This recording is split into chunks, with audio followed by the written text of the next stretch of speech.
readers elsewhere? Well, it was really interesting because I kept on going to these events and they'd be full of people, a lot of readers, and then I'd be like, where are my Korean people? you know? But then they eventually came along probably at the end of 2017 after the New York Times had the top 10 list. And it was very funny because I would get these comments like, well, I'm a very busy person, so I don't read novels. So I got that quite a lot, which is kind of embarrassing because you're thinking, why am I spending time writing novels when these people think it's not important? That said, I think that once the Koreans did get together and decide that that was an important book, they were so supportive and full of love for it. And I get letters, nonstop every day. At this point, I really can't respond to all of my letters because I read every one of them, but I can't legitimately respond to all of them. So, It's funny. I like you am an immigrant. My family came from the Middle East, and when I get to read about stories that resonate with my very specific personal experience, it means something so different. They can sometimes be very difficult to read. It can be painful. It stirs up a lot of feelings.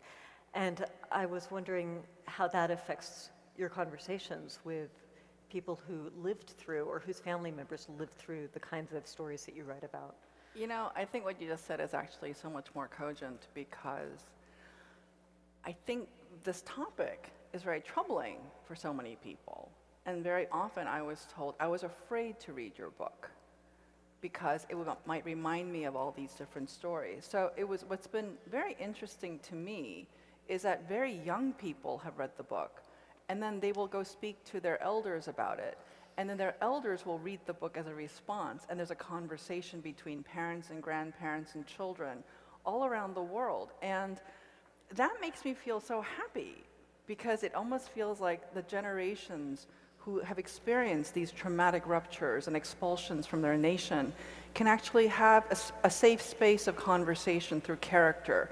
And I've actually spoken to a lot of psychologists about this book, and they've been very happy because this book allows a kind of safe space to, I guess, heal from these kinds of traumas, which I never thought about in that way. And it takes so much gumption and digging to create these kinds of spaces. It's completely insane. I can't believe I did it.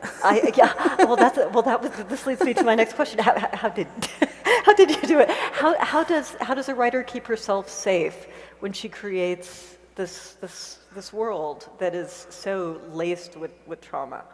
Well, the thing that a lot of people don't know is that I wrote both of my novels without an agent or a contract. So very often when people write books, especially nonfiction books, you get an advance and you have a contract and you know there's a deadline. I didn't have any of that. I decided that when I was 19 that there's a topic that was very important to me about the Koreans in Japan based on a lecture that I heard. And then I said, one day maybe I'll think about this topic some more. Mm-hmm. And then when I quit being a lawyer in 1995, I said, I'm going to write that book. I'm going to write that book about the Koreans in Japan. And I started to write the book, and I wrote a terrible, terrible version. It was so boring. My husband said it was really boring. We're still married. And I remember just thinking okay, well, maybe I don't know how to write this book because it's too hard. And then I worked on another novel, and that didn't work out. And then I wrote another novel, and that book became Free Food for Millionaires. So I wrote Pachinko in 1996. Because I wanted to. But then I published my first novel, Free Food for Millionaires, in 2007. And then after 2007, I moved to Japan because of my husband. And then I worked on Pachinko some more. And then I wrote a whole new book. But I've just been working on it because I think I'm stubborn. I decide that something's interesting and I'm just going to keep doing it. One of the things that I find so remarkable is that you did put down the book. You decided that after you got to Japan, you realized that you had started it in the wrong period of time, mm-hmm. and that you basically needed to throw out tons and tons of work that you'd done. You just threw it away. I mean, I know it was still inside of you, but you essentially started from scratch. Yeah. I threw it away because it was boring and it was wrong. And it was so angry. It was a very angry book. And I didn't think anybody needed a lecture. They didn't want a sermon. People read fiction because they want to enter into a world, they want to feel safe. They want to feel like the author can control the material, and they're going to take you to a kind of a new adventure. And the book that I wrote before was more like, isn't it horrible what the Japanese did? And that's, I mean, who cares? I mean, everybody knows the actual history. It's a very sad and tragic history. But then I thought, but when I interviewed all the Koreans in Japan, they were not tragic characters. They were very funny. They're very lively. They often made fun of me. Like, they would tell me these stories and I would start crying and they would say, what's the matter with you? Why are you so upset about this? Everybody went through this. And then I thought, well, if everybody went through it, why doesn't everybody know? Like, it's interesting to me, but then a lot of people, even now, I consistently get comments from Koreans saying, I didn't know this. Mm-hmm. This is a book that has had many lives, and here in Korea, it has had several lives. You recently switched publishers, which could not have been an easy decision. What was the story there? Oh, well, I changed my agency, and then the license for my first book ended, and then I was given the opportunity to have a new translation. And I thought, I really want to have a new translation because I was excited about this idea. And with this new translation, because I had more power as a writer than I used to before, I mean, most writers in the world have almost no power at all. I serve as a trustee for PEN America and also serve as a director for the Authors Guild. So I advocate for the rights of journalists and writers all over the world. And I'm consistently stunned by how little power that we have in contracts. So now that I had a little bit of power, I thought, well, I would like to have control over my translation. And I do. The first line of Pachinko is, it's iconic at this point in literature. I really do think that's fair to say. And it's also the thesis statement. And of course, in English, the original is, history has failed us, but no matter. And as I understand it, the first translation in Korean, the first line was something more like, history has ruined us. It's like, I think it's 망신해, yeah. And the new translation is closer to your original intent. Were you able to collaborate more with this new translation? I have to admit that I don't speak and read Korean well enough to have that advanced level. However, I was able to engage many different translators who were able to explain all these things to me. And then also structurally, the new translation honors my intention of having 3 different parts, including having quotations and epigraphs that I really wanted, which were eliminated. In the first translation, they had titles which I never wrote. Somebody else wrote them, and I wasn't told about that. Obviously, the Korean translation is holding a special place in your heart. This is a question I suppose I could ask of any very successful writer, but how do you maintain quality control over the multiple translations?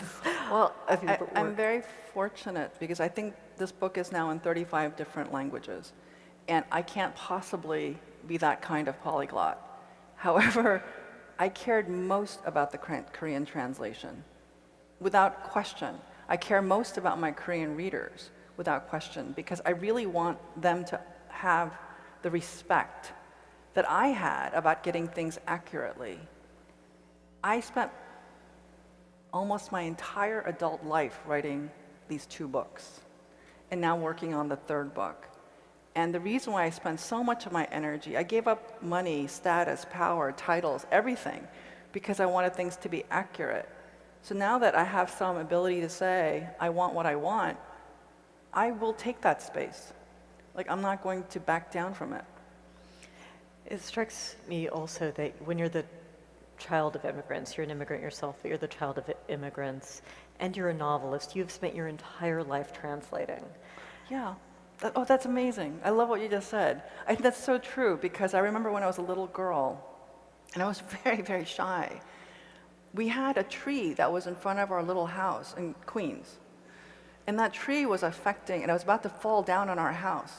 And I remember I was in middle school, and my father said to me, can you write a letter to the city to remove the tree? And I was like, what? But I did. I went to the library, and I found the address of the municipal agency. I wrote a letter, and I was, I don't know, 10, 11, and the tree was removed.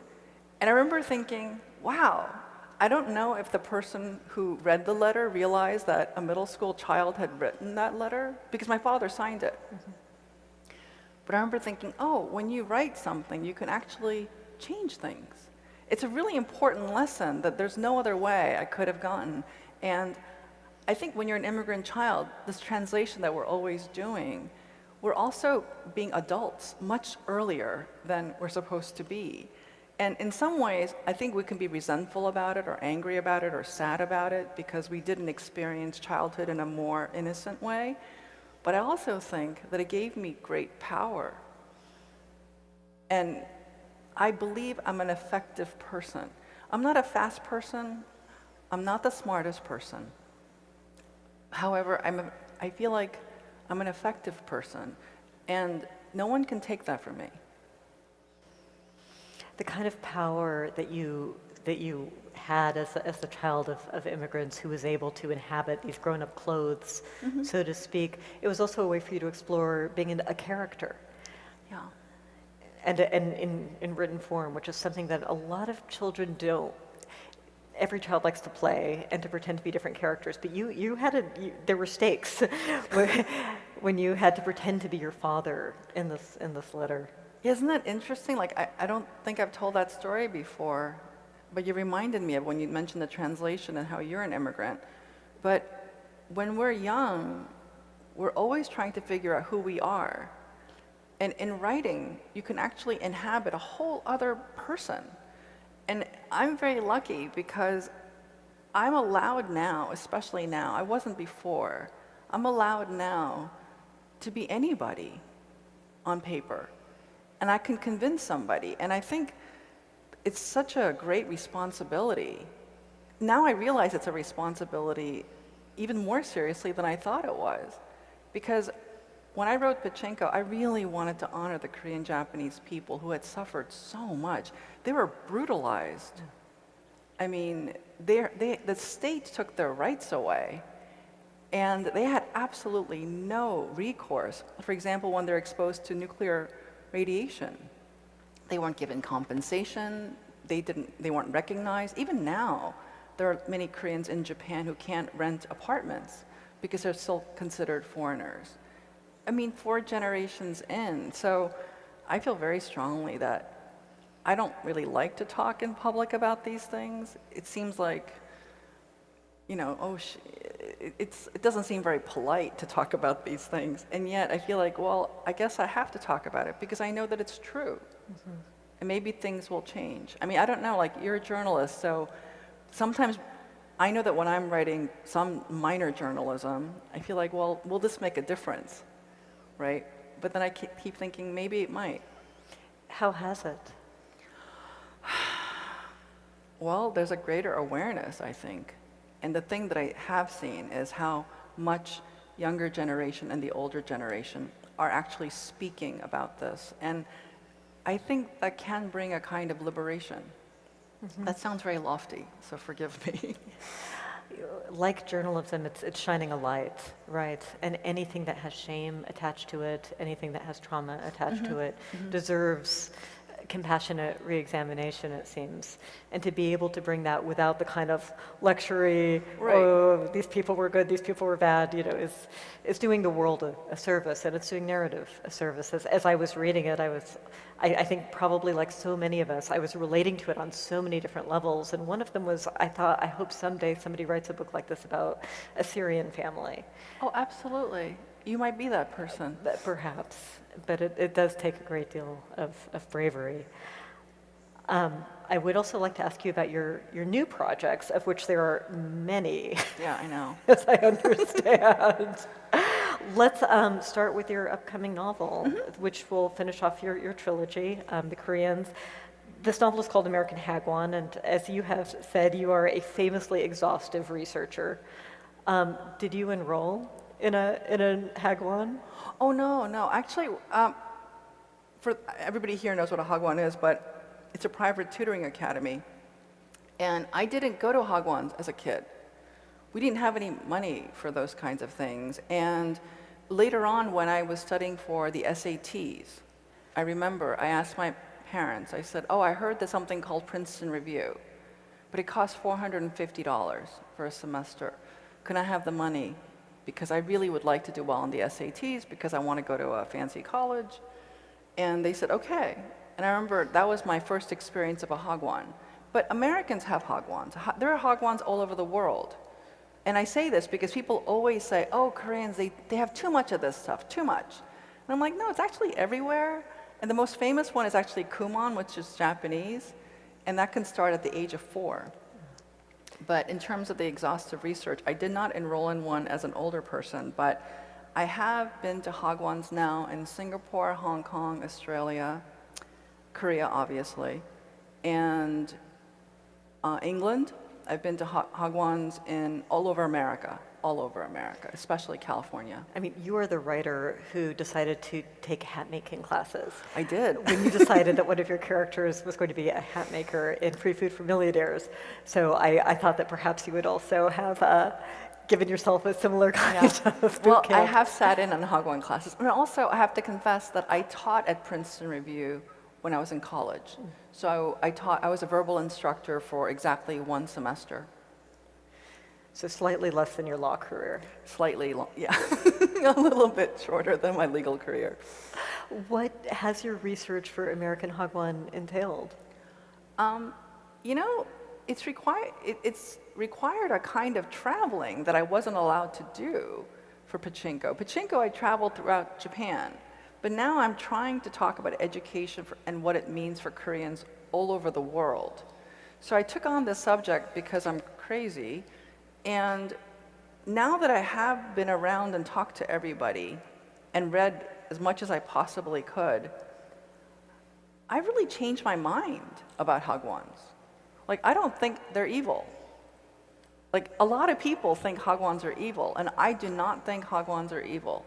And as a matter of fact, if you really look at how the Korean society is structured, it's almost like a necessary part of child rearing for working women. Yeah. And people don't want to talk about this, but it's true. Working women need a place for their kids to go after school.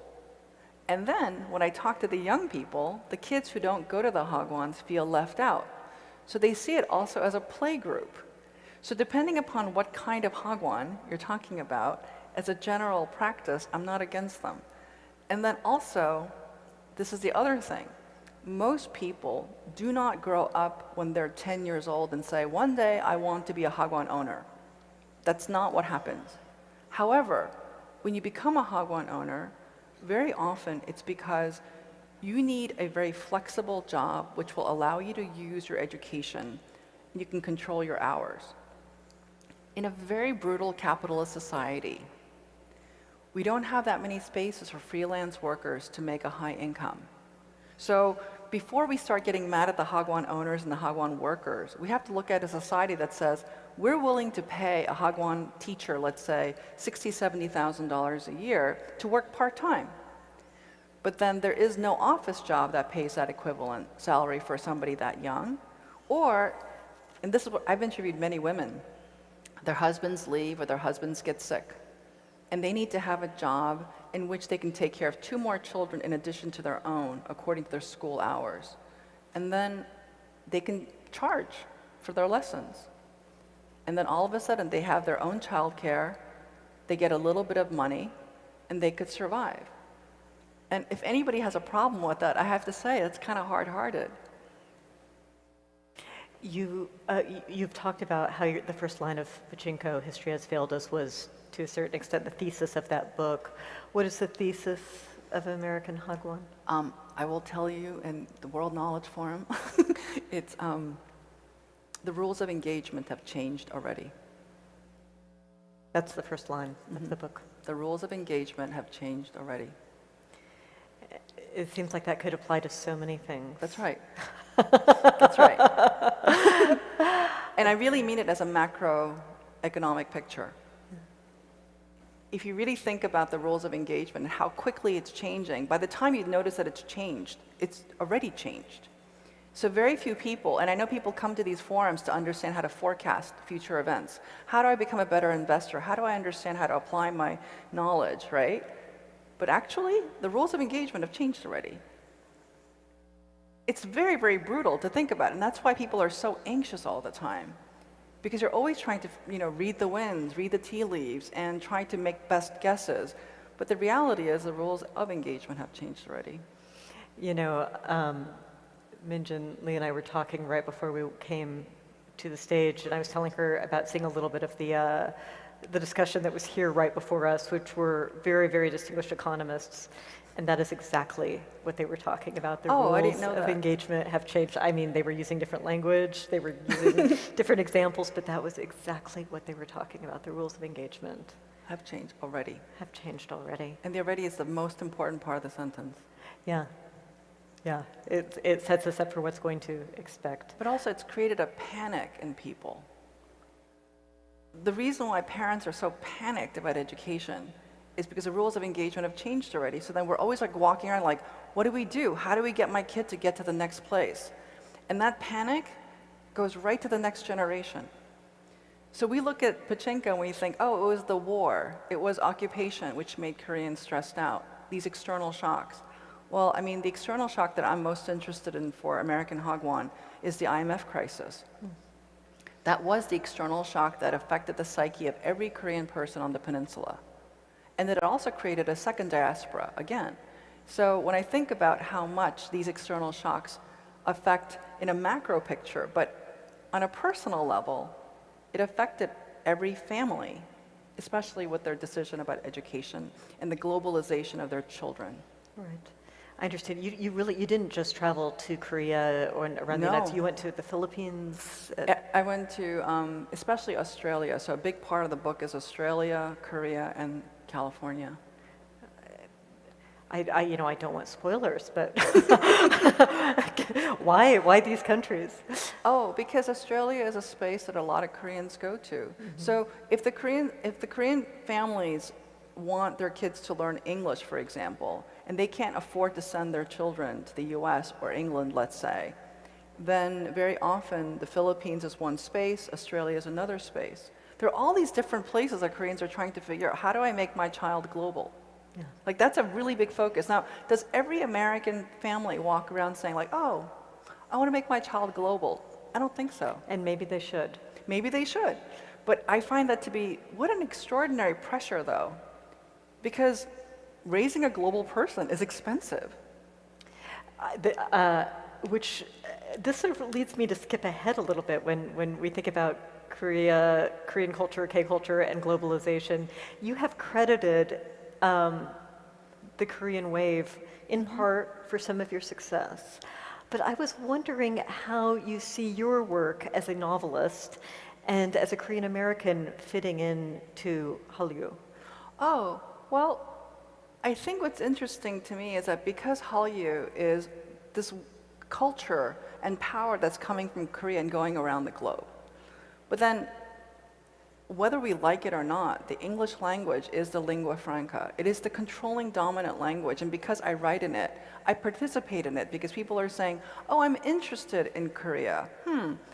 I heard about this book. It'll sort of explain the 20th century Korean mentality, let's say, and the history. And when they turn to the book, it would be really wrong of me not to credit some participation in Hallyu. I could say, it's just me, I'm so wonderful, but that's not entirely true. I think I'm okay, but I think there's a kind of movement going around, and I'm part of that because I write in English. Like, there's so many great writers in Korea who don't get enough attention because they don't write in English. And I want to say that because I think it's important. Sure, Hong Kong is someone I'm thinking about, and yeah, Cho Nam-jung. And certainly for Americans, I think that there's so much interest in Korean culture right now, and your book is an easier access point for many of them to learn a little bit about. It's an easier access point. About some aspects of history.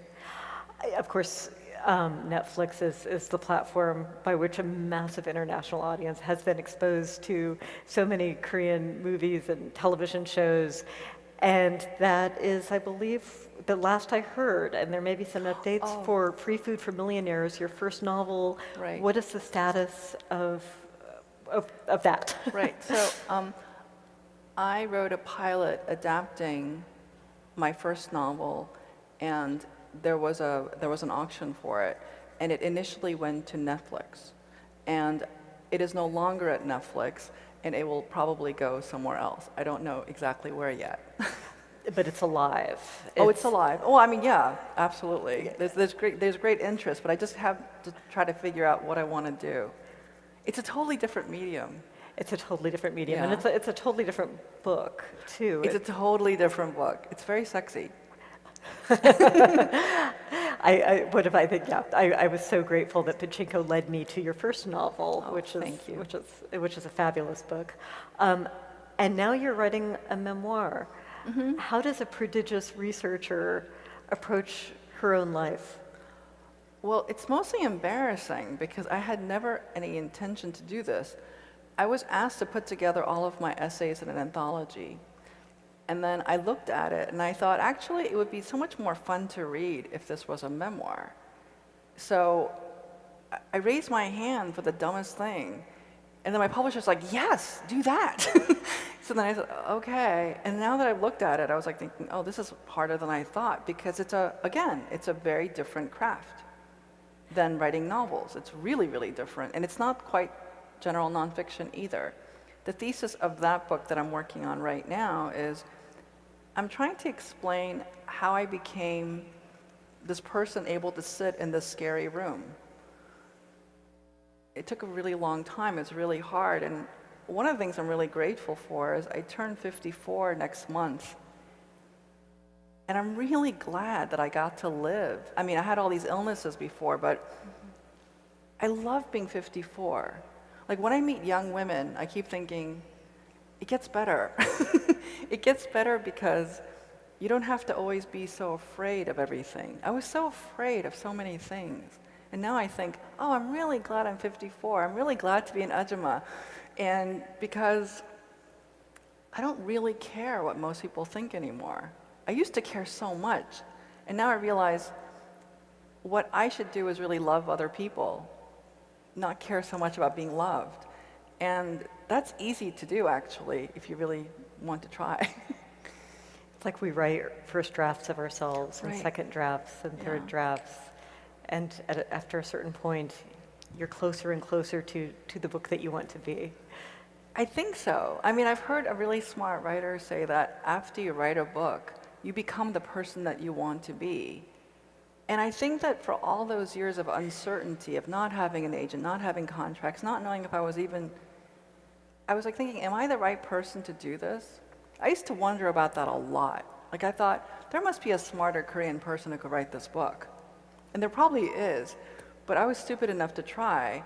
And I think, now I think, you know what? It doesn't matter because they could write their book too.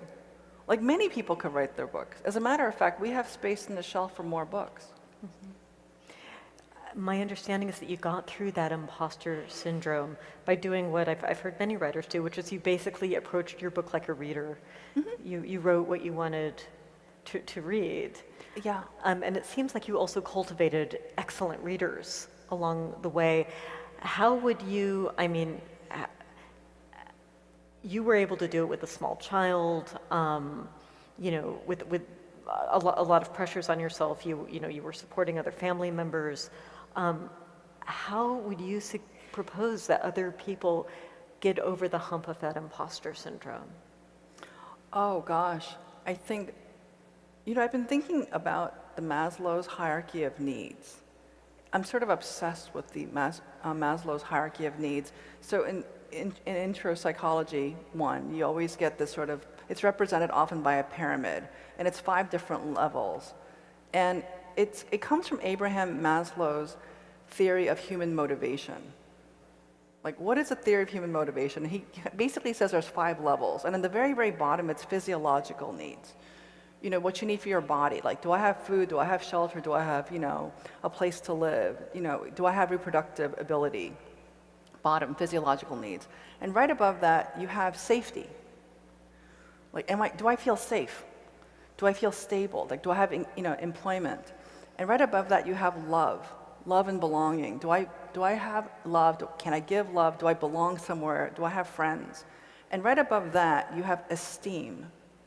Do I have the good esteem of other people? Do people respect me? Do I have status in the world? And at the very, very top of Maslow's hierarchy of needs, you have self-actualization. Are you the person that you're most supposed to be? And I've been obsessed with this hierarchy of needs, especially as I work on my next book, and the novel actually, because I'm trying to understand, when do we all get to participate in being our best selves? Can we even ever get to that point of getting to our best selves? And I think, especially with Korea, I've been thinking about this quite a lot.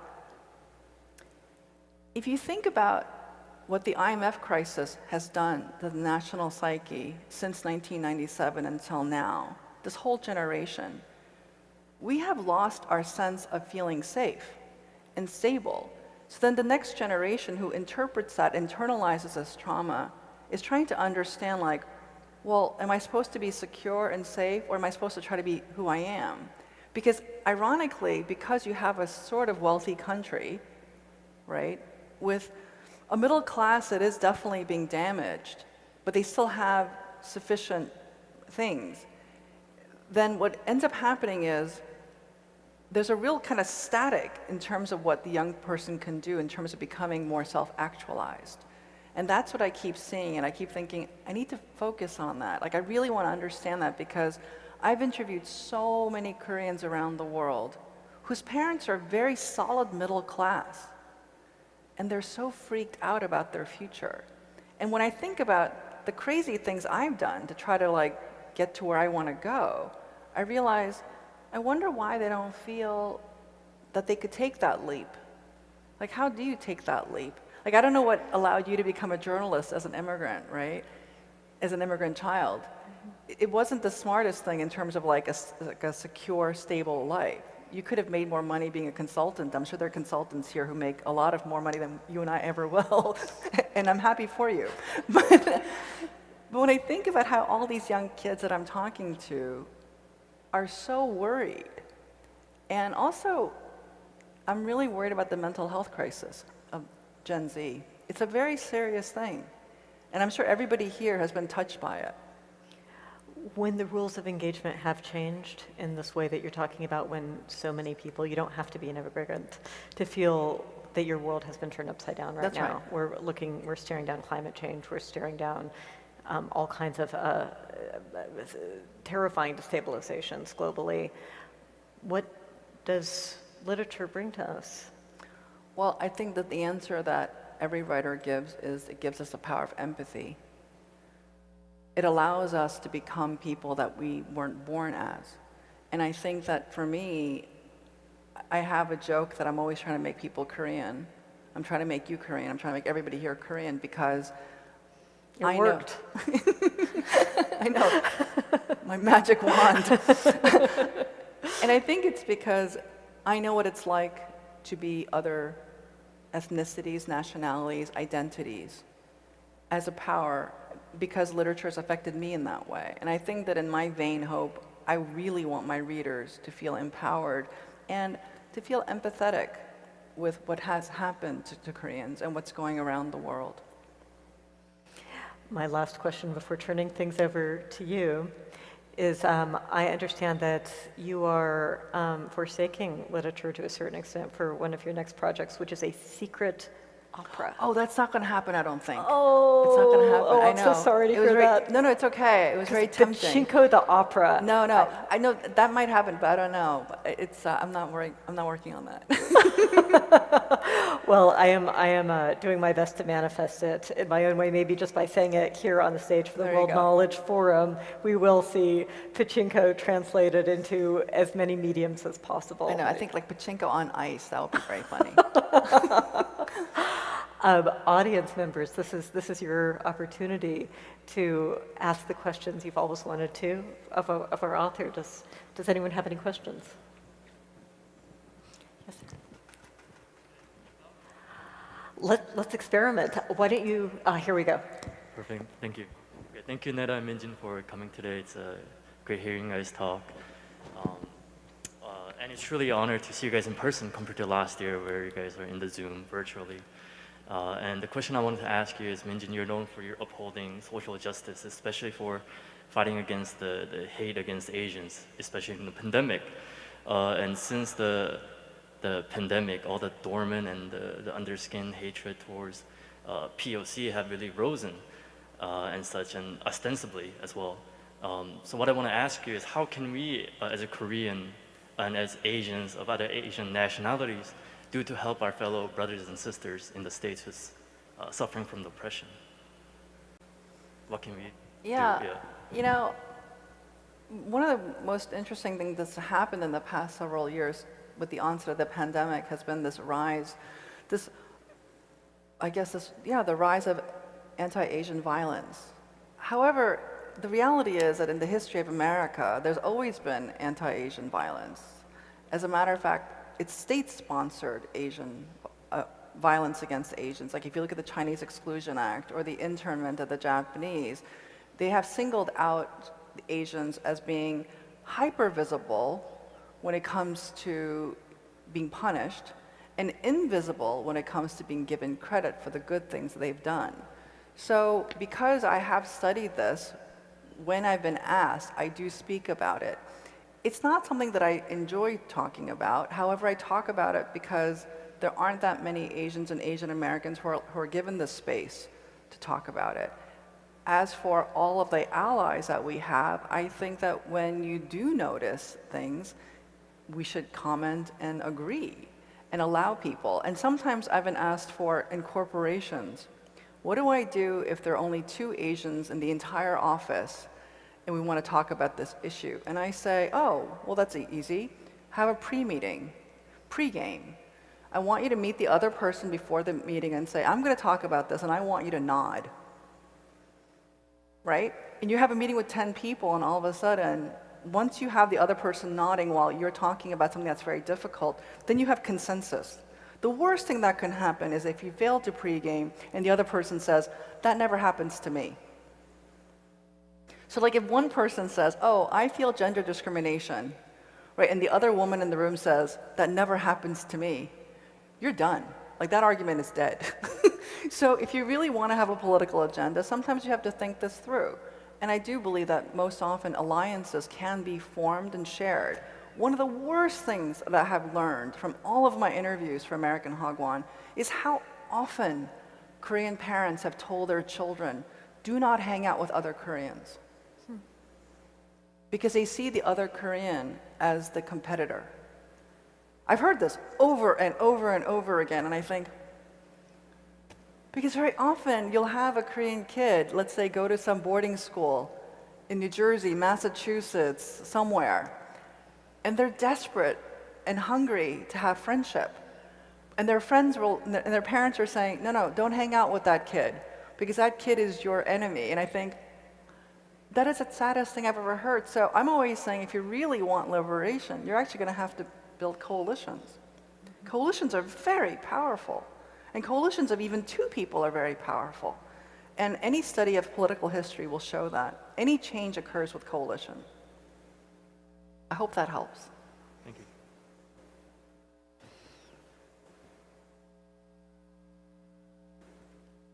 you. We have a couple of questions. Oh, I see here. Oh, hello. Hi. Thank you for your great speech in this forum. And I'm a Korean I'm a Korean. And so I'm not good at English. So I think the strongest sentence in this speech was that rules of engagement have changed already. But I could not catch the exact meaning of this sentence because I think the word of engagement is a little bit difficult for me when I search for my dictionary in Korean. So can you explain this sentence in more detail in the context of your dialogue? Sure. I think your English is terrific.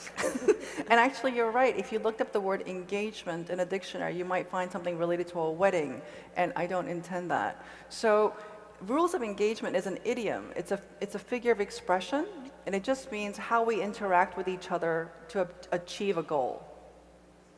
So like, let's say you work for a company and there'd be rules of engagement. So for example, if I'm working in a company with Netta, maybe there's certain things that I can't say to her because that would be unprofessional. But if Netta and I were college roommates, our rules of engagement might be much more intimate because we're friends. So there are different rules of engagement depending upon the context. So I hope that helps. So engagement is just interaction, and the rules is the code, C-O-D-E, the laws that we follow. Very often, what I have studied is that the rules of success are invisible to people who are outsiders. So very often, the rules of engagement aren't even explicit for people who aren't included. So for example, in college admissions, when you think about, I don't know how much attention has been given to Varsity Blues, there are all these parents who are caught up in bribing people to cheat on exams and to get into colleges. And it's going on right now. There's a lot of sentencing going on in the federal courts in Boston. The rules of engagement for those parents were not clear. And these are ruling class people who are very powerful. Even they weren't clear about it. So it wasn't that they were poor or marginalized. They just thought the rules of engagement that they had in one context would be applicable for their child. And it turns out, no, what they were doing was illegal. Does that make sense? Yeah, thank you. No, thank you. It takes great courage to ask a question in this forum. But there are many brave people here. Hi, I'm asking this question since you're writing on Hagwon and you just mentioned about rules of engagement for the ruling class on education. So a few years ago, South Korea was shaken by this scandal over the Justice Minister Cho Guk and alleged forgery of resume for her daughter, and his wife is now in prison convicted and in prison for the forgery. And we also had the new scandal over the current justice minister, over the possible cheating in the process for his daughter's application, which has not been made yet. So his daughter has been spared from any legal trouble for now. But I think these two cases have demonstrated how difficult or how complicated this whole thing can blow up into the political and social scandal. I just was wondering if you have any comments or thoughts on this sort of explosive events that have played out in Korea over the past few years. You know, I love this question because I'm an outsider. I live in America, and I was sort of following these two cases. And what I did was I interviewed Koreans from Korea about this case. And it was so interesting because I said to my friends who are writers and upper middle class people who are in business, I asked basically women especially, what do you think about this case? And their answers shocked me. They all said, it's not fair that she went to jail. And I said, why? Because I was thinking, oh my goodness, this is terrible. If this is true, this is terrible. And of course, by the time it was sentenced, it must be true. I wasn't there. And they said it's not fair because everybody does it. And I thought, oh, that's quite stunning. That's quite stunning. So they said they're making an example of her. So depending upon the socioeconomic status of the person, of my interview subject, they gave a different answer. So if I asked a middle class person, they often said, it's outrageous what they did. But then if I would ask a ruling class person, very often they would say, everybody does it and it's absolutely wrong, but then everybody should be punished. So then, and this has been a consistent thing in my little surveys of my mini surveys of Korean society. There's a class divide that is only increasing. And when it comes to education, it becomes the unifying space in which you can have this kind of conflagration of indignation. They're so angry because Koreans, since I guess really the examination system was created in Korea, there's a real romantic idea that in the test there is fairness. That if you take the same test, then we should all be given an equal shot to become a yangbun. Like, that's the kind of romantic attachment. And when you violate that, it violates at the very heart of our identity and our kind of almost like a mythic ethos. Whether we believe in the Hongil-dong kind of idea that you could transform and educate yourself out of your difficult situation.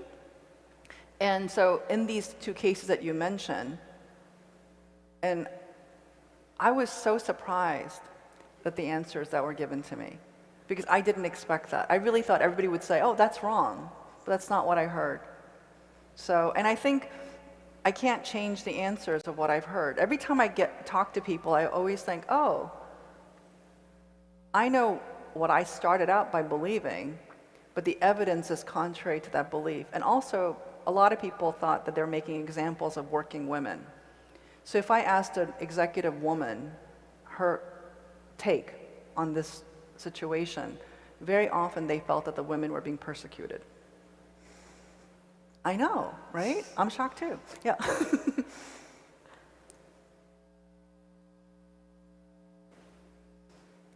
don't know how to.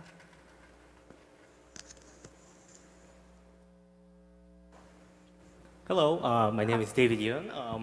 I'm a little bit different. Instead of being a Korean American, I'm a Korean Latino. I lived in Argentina for 20 years. ¿Cómo estás? Muy bien, ¿usted? Cansada. Okay. And I lived 10 years in the US. Of course, I went to study there. But, you know, as you said earlier, I'm one of those lucky global Korean guys by chance. And might be a personal question, but I know that there are so many Koreans out there wanting to tell their global story. Sure. Such as pachinko. And, you know, I was wondering, how would you encourage those people who wants to write their story, how to start it? They just have to, I mean, it's interesting. I serve as a trustee for PEN America, and I also serve as a director for the Authors Guild. These are the two of the most powerful writers' organizations that we have in America. And one of the things that I've been privy to is that I have a lot of data on what the lives of writers are. And the reason why there's so many writers and the reason why there's so many books is because the barrier to entry for a writer is actually quite low. All you need is pen and paper. You can go to the library and use a computer for free. That said, the decision to stay on your chair and to endure the humiliation of doing something that most people think is foolish, that I can't give you. You have to decide that you're crazy enough to do that. And that's something that I teach writing at Amherst College. And when I focus on my students, I don't tell them to be writers. I tell them to be good at communicators and say things that only they can say. And I tell them, in order to get into Amherst College, you had to do so many things to jump through all these hurdles and hoops and do everything that people said was important and valuable for your stupid resume. Now I'm telling you, forget all that. Be yourself. Like, insist on it. Even if that means people don't like you. That's very hard. Mm-hmm. But as a matter of fact, in corporate America, I have met some very powerful CEOs. I've interviewed many billionaires. And you know what? They're themselves. They're very, very themselves. They're not like other people. So in a way, I kind of think all this assimilation and performance and achievement is quite dangerous to ruining our originality and our authenticity. And the fear of judgment is real, and it's valuable, and it's probably necessary for a survival instinct. However, if you really want to get to where you want to go, you're going to have to be a little bullheaded and a little unpleasant. I know. You're welcome. You've interviewed a lot of people, right? It's true. It's true. And you can smell it when people are trying to please, and you can tell. And you know, that's fine if you want to be a waiter. It's less fine if you want to be a novelist. Yeah. Or a CEO. Or a CEO. And I suppose being a novelist is being the CEO of your imagination. Sure. I'm the janitor and the CEO of my company. Mostly janitor. I saw some other hands, and we have a little bit more time. I saw this young lady over here, I thought. Did you have a hand up? I did see her, yes. Here we go. I'm sorry. 제가 한국말로 질문. Can I speak in Korean? Yes, please go ahead. 지금 이민진 작가. Yes, Min Jin Lee.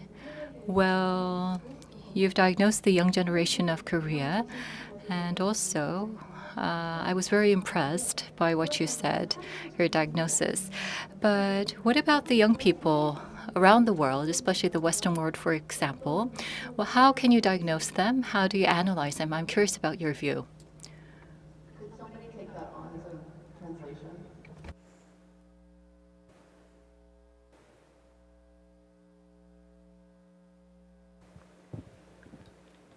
Yeah, so she said, thank you for analyzing the Gen Z and the youth of Korea. And she was wondering of your viewpoint and the notion that you have towards the rest of the world, how the Gen Z and the youth is compared to the Korea. How is it in the rest of the world? Yeah. Am I being asked to compare the Generation Z of Korea versus the rest of the world? She's asking the studies that you found of the youth abroad, rather than because I think you talked a lot about Yeah. the students you interviewed in Sure. Korea, but she was wondering of the youth and. Absolutely. Yep. So I can speak knowledgeably about the Gen Z in America. The way they suffer psychically right now is something that's really interesting. For example, Generation Z is a generation that's grown up with mass shootings. The entire Generation Z for America, they have grown up with mass shootings. Thankfully, in Korea, they've been spared of that. So that's a major distinction. So psychically speaking, if you think about the average child in America knows certain drills for mass shooters. That's a very different psychology. Just imagine the potential trauma that you're actually experiencing, knowing that people can do this just by going to work or going to school or the supermarket or the temple or church. Any of those things can happen. So that's a big distinction. So I can't say that just because Generation Z in Korea are wired and in an advanced economy, therefore it's the same as America. That's not true. Actually, I think Generation Z for every single country is distinct and unique. That said, I also think that in an advanced economy that's highly wired, one of the great crushing problems of technology is that people's self-esteem is being utterly destroyed by comparison. And when I was young, and I didn't have any friends, and I was kind of a loser, I actually didn't know how much of a loser I was. And thank God, because if I had known, maybe I would never have gone out of bed. When I meet all these young kids who are 9 or 10 years old, thinking, oh, my lips are wrong, my nose is wrong. I'm like, wrong compared to what? And then you realize they have to compare endlessly because the barrage of images that are coming toward these children, they're just children, is, I think, immoral. I think as a society, it's shocking how bad children have to feel about themselves at such an early age. And you really need to kind of privately protect your ego when you are a young person, because then you feel more inclined to take risk. So as a college professor, I'm always surprised by my students who are so amazing and wonderful, so gifted, and they don't like themselves. And my first instinct is, who did this to you? And I think that as a society, we should actually feel that. We should try to figure out who did this to them. I think we have time for just one more question, a short one.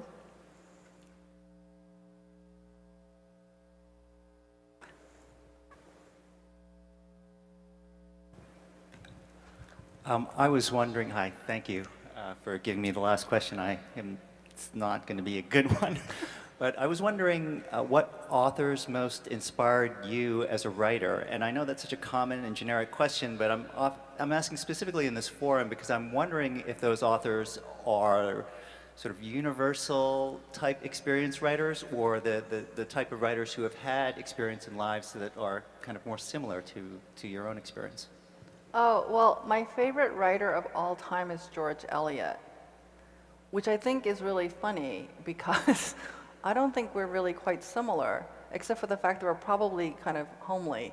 So one of the things that George Eliot is really famous for is that, well, she's a late bloomer. She published very late in her life. And then the other thing is that she was the daughter of a manager of an estate. So she was kind of middle class, and she was a very bookish person. So that's probably the only commonality that I have with her. She was 10,000 times smarter than all of us. So in that sense, I don't have that in common with her. But one of the things that I really admire about George Eliot, and my favorite book of all time is Middlemarch, is just how big her scope was. Like, she really imagined a populated world, high and low, and everybody in between. And she also really cared about the occupation of people. So much of our lives are spent doing work. Whatever your work is, whether it's housework, whether it's gardening, whether it's being a consultant at McKinsey, whatever it is that you do, it's how you spend most of your day. So, and she really cared about what people's work was and tried to understand the motivations of why people did their work. So that's one of the reasons why I do so much research, because it's impossible for me to have 50 jobs and to have 50 careers. So I often follow people around when they do their work to try to understand what their day is like. And that's one of the great privileges of my life, is when people allow me to do that. Min Jin Lee, thank you for broadening the scope of our lives as readers, for bringing empathy to our experience as humans, and for being with us today on the stage of the World Knowledge Forum. Thank you, Nita. Thank you for so being my much, and thank you partner. for being here. Thank you. Thank you once again to the moderator and speaker. This concludes the session. The next session will begin shortly at 2:15 p.m. Thank you.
We'll now begin the session, Minerva, preparing today's learners for the world of tomorrow. This session will be led by Ms. Se-hoon, Associate Head for External Affairs and Development of Chadwick International School. So please welcome her with a big round of applause. Good afternoon, ladies and gentlemen. I'm Dr. Una Ho. I'm really thrilled to introduce today's speaker, Mr. Ben Nelson, who is the founder, chairman, and CEO of Minerva Project, and also the chancellor of the Minerva University. Today's world is changing so fast, and we are facing so much tremendous challenges, such as climate changes and social issues raised by digital transformation. And we feel we are in shortage of the good leaders who can creatively solve all these problems. Mr. Ben Nelson started Minerva University to prepare present students to become a creative problem solver with his innovative program, with his educational philosophy, system, and method.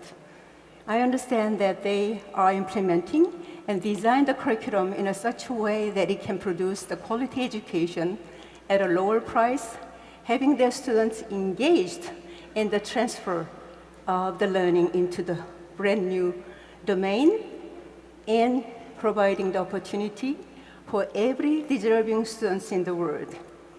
This is the vision we, the educators, have been working so hard for, but Mr. Nelson is actually starting to do it. He's actually making it happen through the Minerva University. He is truly a leader, shaker, and mover this innovation leader, he is making a change in horizon of our higher education for our future. So let me have him here, and let's hear what makes such a difference in Minerva program. Please welcome Mr. Ben Nelson. Thank you. Thank you very much. I appreciate it. And let me just take a few minutes to answer the question or the prompt and explain what it is that makes a Minerva education so radically different and therefore so much more effective. And just give you a sense, since the last time that I was here, when we had just graduated our first class before the pandemic, we've now had 4 classes of graduates, both at the graduate and undergraduate level, go into the real world. We've seen outcomes that exceed Ivy League outcomes, despite the fact that the students that are admitted to Minerva University come from dramatically more socioeconomically diverse and humble backgrounds than the typical Ivy League student does. And so to be able to have better outcomes for students, and by the way, that's across the board. It's in job placements, it's in entrepreneurship, it's in graduate school placements, it's in impact as measured by starting nonprofits and other initiatives. And we're able to do that with a student population that has largely been ignored by highly selective universities in the past. And so the crux of the difference, the big change in a Minerva approach versus a traditional university approach has many component parts, but it actually has one unifying principle, which is that an education isn't a linear process. It's a process that has multiple dimensions. It's not so much about what you remember as much as it is how do you know how to use the information that you've encountered. And that may seem obvious, Well, obviously, education isn't just about memory. Obviously, education is about what you can do with what you've learned.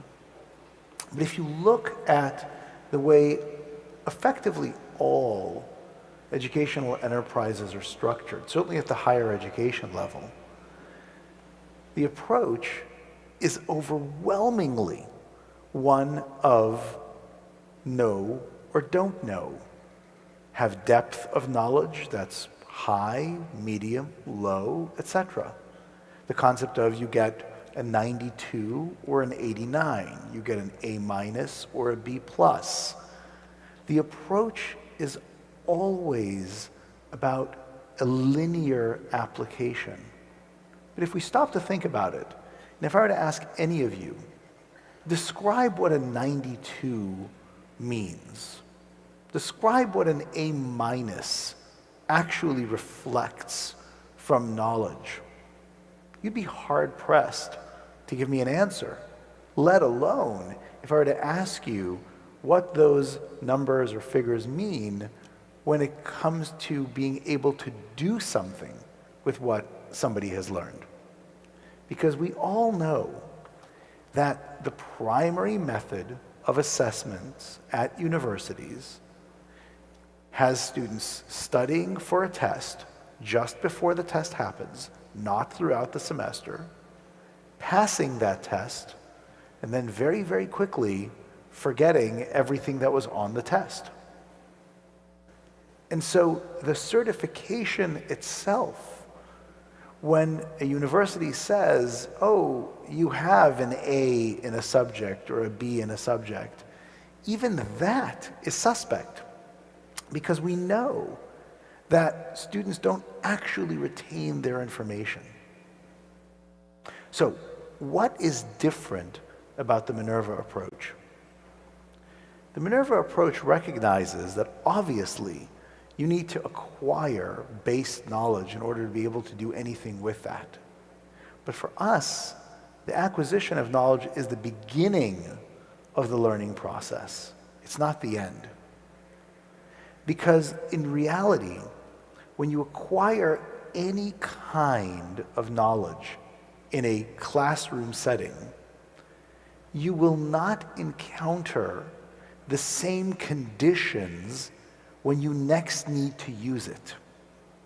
So if you learn about a principle in an economics class, for example, you aren't going to encounter the same circumstances in which you learned that principle if you need to use it in the real world.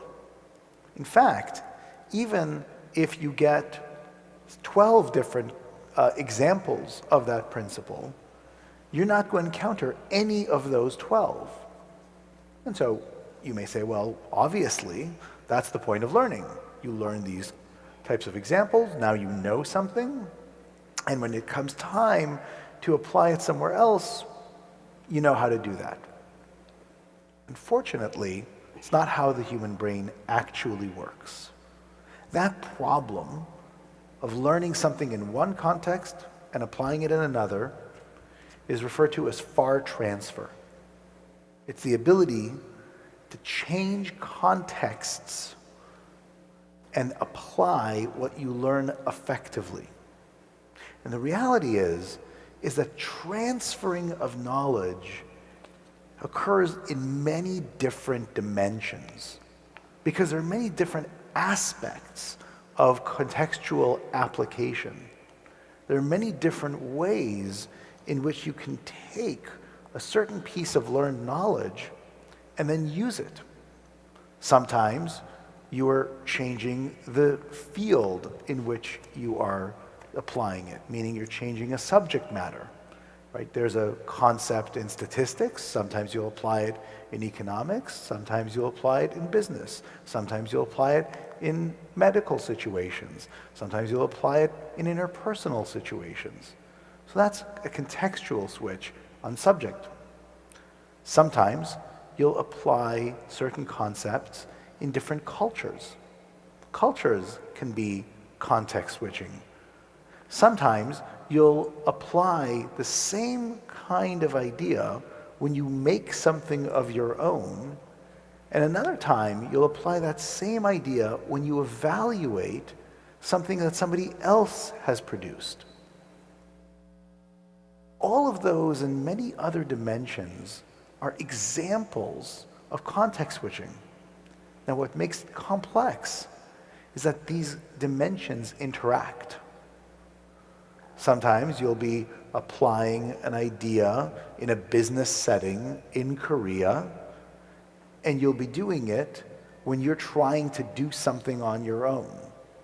Another time, you're going to be having a medical situation in India, and you are going to actually have to evaluate recommendations that are given to you by others.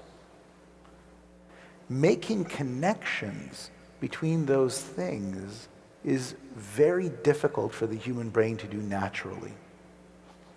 And what the Minerva system has developed is the ability to provide the infrastructure, the scaffolding, if you will, for learners to both acquire the knowledge, apply it, but far more importantly, assess how well and how broadly, in multiple dimensions, can a learner actually apply what it is that they have learned.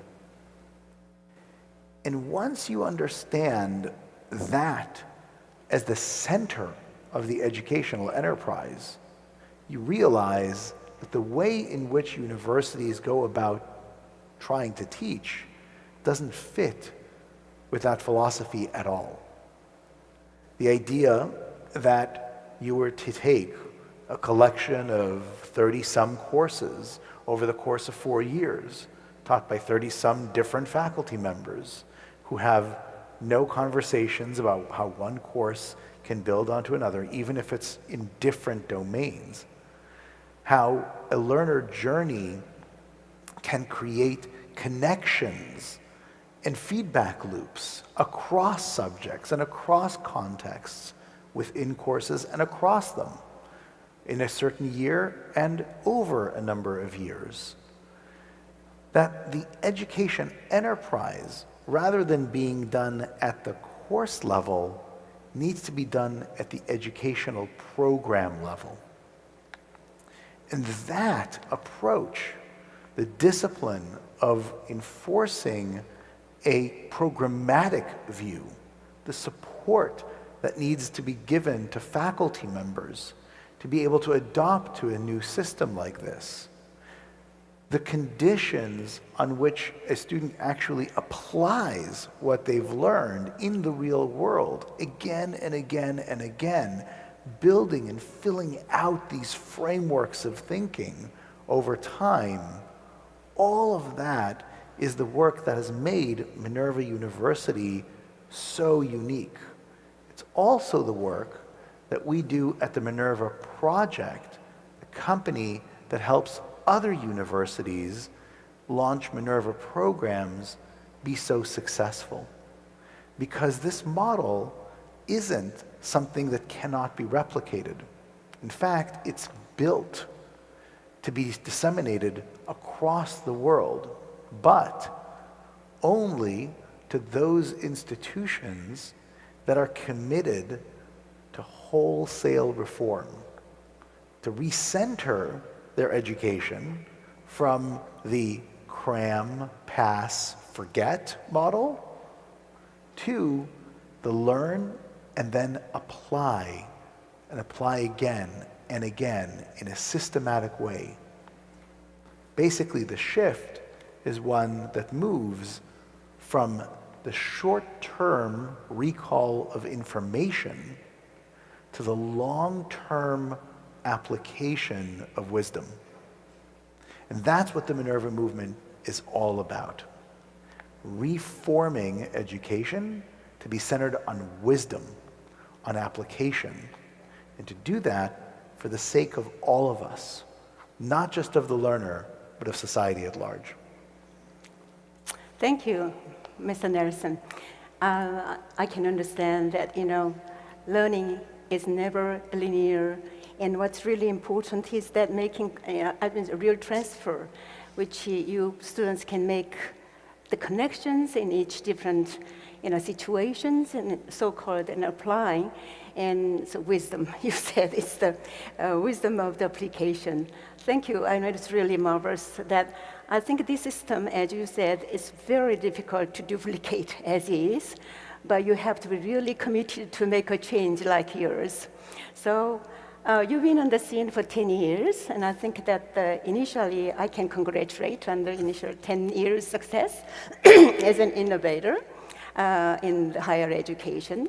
And so I understand that your graduates have been recruited by the companies like Google and Apple and some other kind of top global companies. I think that can be just one indicator of your success.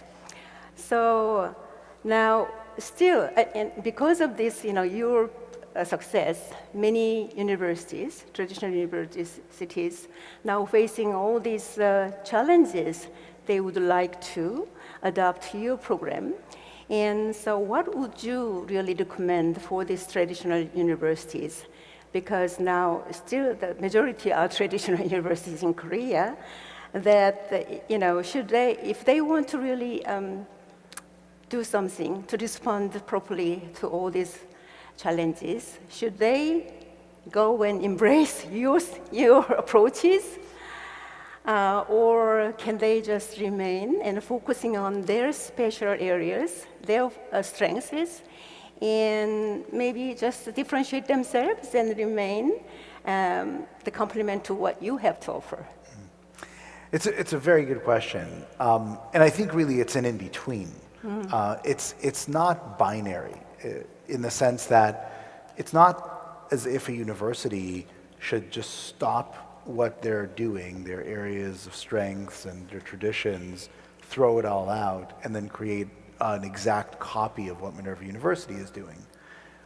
But there are elements of what we do that are universally important.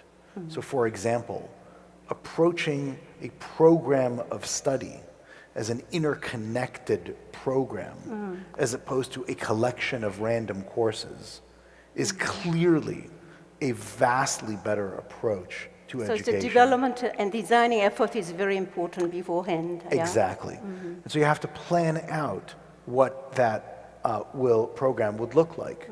You have to make sure that your professors are engaging students in a pedagogy and a way of teaching that makes sure that the students actually are absorbing what it is that they're learning. So that's universally true.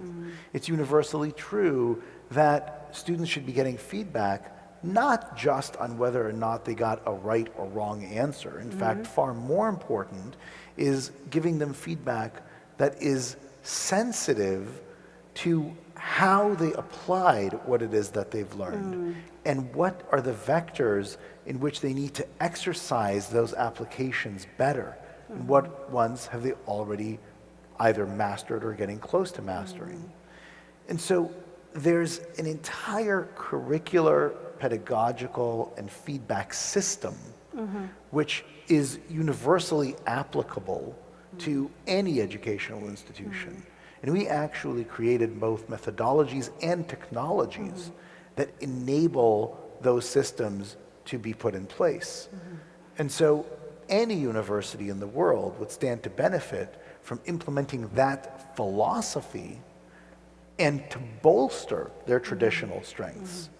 Now, one of the things to understand about why this is such an important moment to do that, and in fact, I would argue the important moment occurred more than 30 years ago, but where the universities are very slow to catch up, is that up until now, there really wasn't an alternative. Now right? the new technology make it possible. Correct. So now new technologies make it possible. Right. New approaches. The Minerva approach is now demonstrated to be superior. Before, if a university, a well-respected university in Korea, was to look at a well-respected university in Singapore or in the United States or in Britain, it would see the exact same educational model. And so there was no innovation that they had to compete against. And so they were competing on very small incremental improvements. Now the comparison is a vastly better educational system. And so staying the same is costly in a comparative basis. And the world itself, as we all know, over the last 30-some years, has gotten vastly more complex. And so the requirements for a proper education have dramatically increased over the last 3 decades as opposed to where they were back then. And so both the demands of the world require a better system of education, and now we've demonstrated that a better system of education is possible. And so in many ways, maintaining that status quo, and it's not going to be overnight, it will take a decade, maybe 2 decades, maybe 3 decades to fully go through that system. Right. But at some point, universities will be able to look around and say, we didn't reform when we had the chance, and all of a sudden our enrollment is down 20% year over year because we didn't adopt to what needed to be adopted to.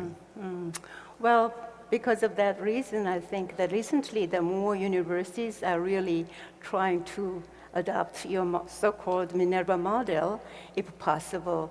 In Korea, also the university called Taeje University, they claim that they are the first to adopt this practice. And what is your advice for those universities like Taeje University? Sure. Well, first, I should be very clear that Taeje is not the first university. In fact, they've not adopted the Minerva model. They've certainly been studying what we do at a distance. But the Minerva model, as I explained, is incredibly challenging to implement from the outside.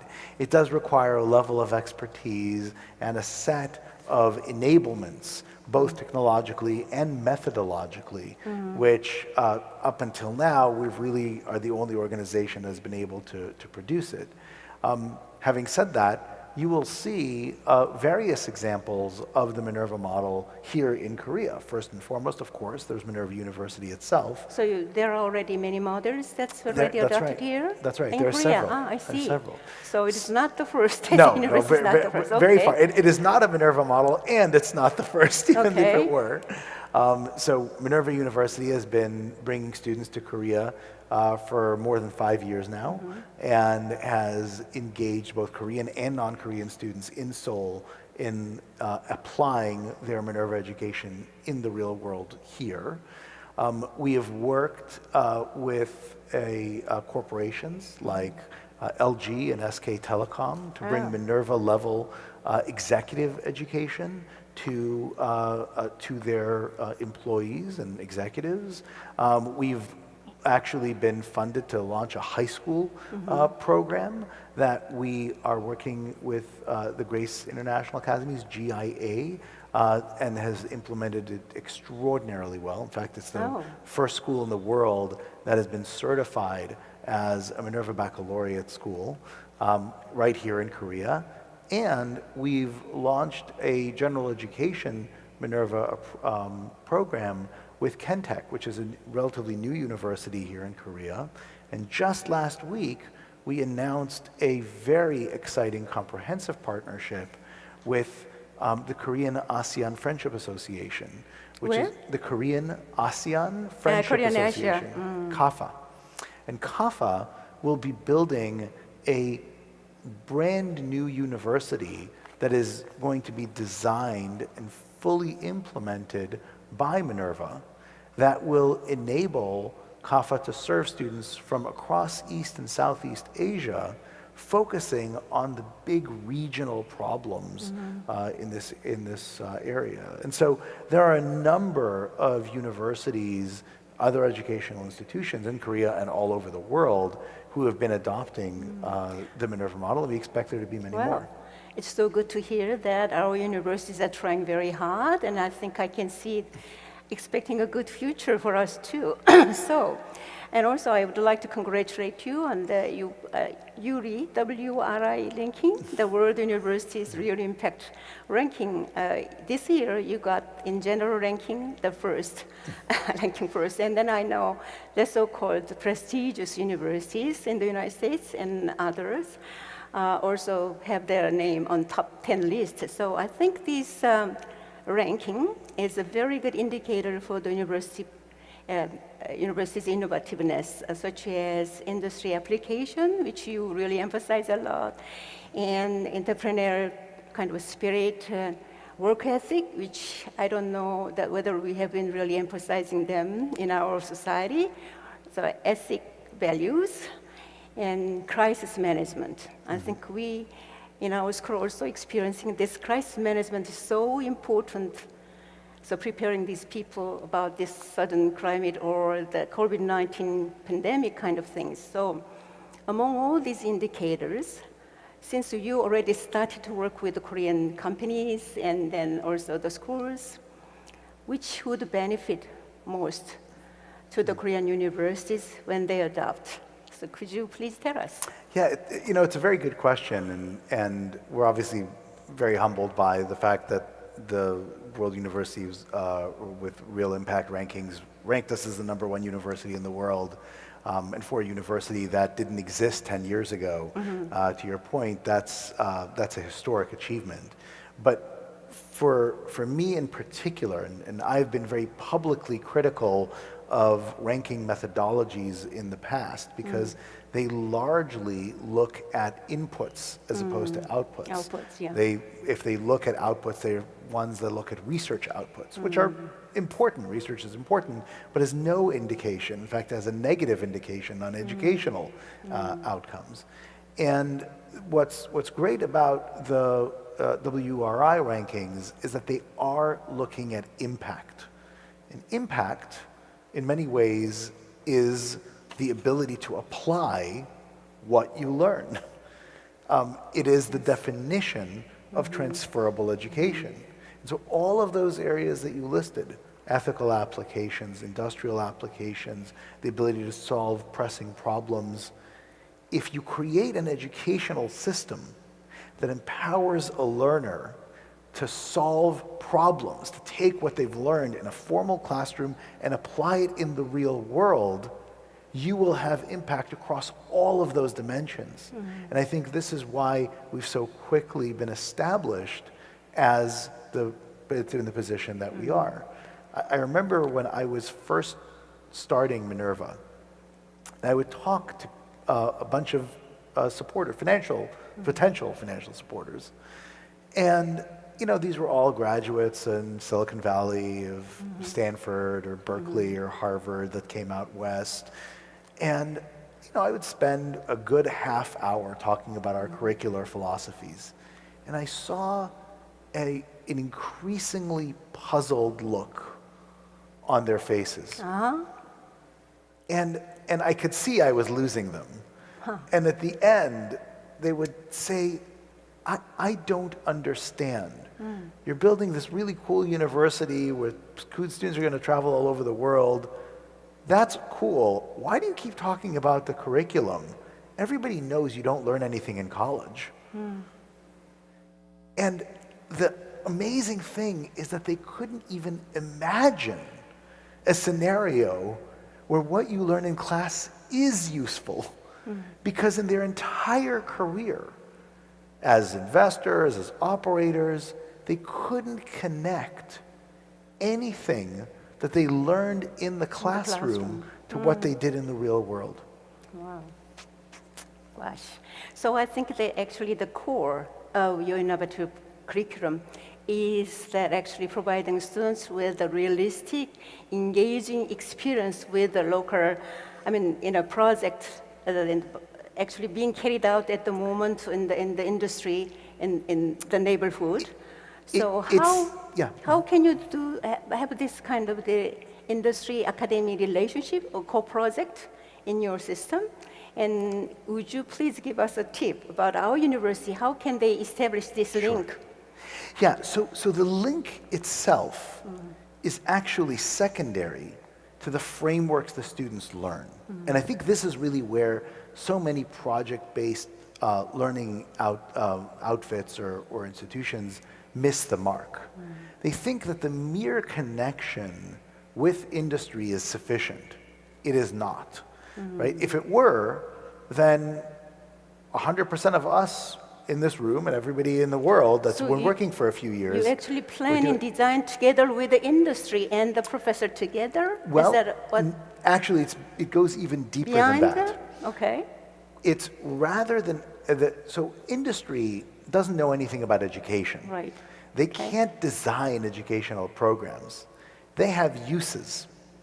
Now, what we've used industry for from day one is a quality control on our frameworks. So I remember after the first year of our first class, we tracked exactly what each one of them did during the summer. And we talked to their employers and we got feedback on how it is that they applied what they learned in class, manifested itself in the project basis. And the feedback we got was astonishing. There were programs that changed their rules in order to accommodate more future Minerva students because the Minerva first-year student performed better than any third-year student of any other university they've ever used. There were students who were given opportunities to run divisions of enterprises over the summer, to actually take projects and manifest them completely, end to end, and manage them because they were able to apply those frameworks.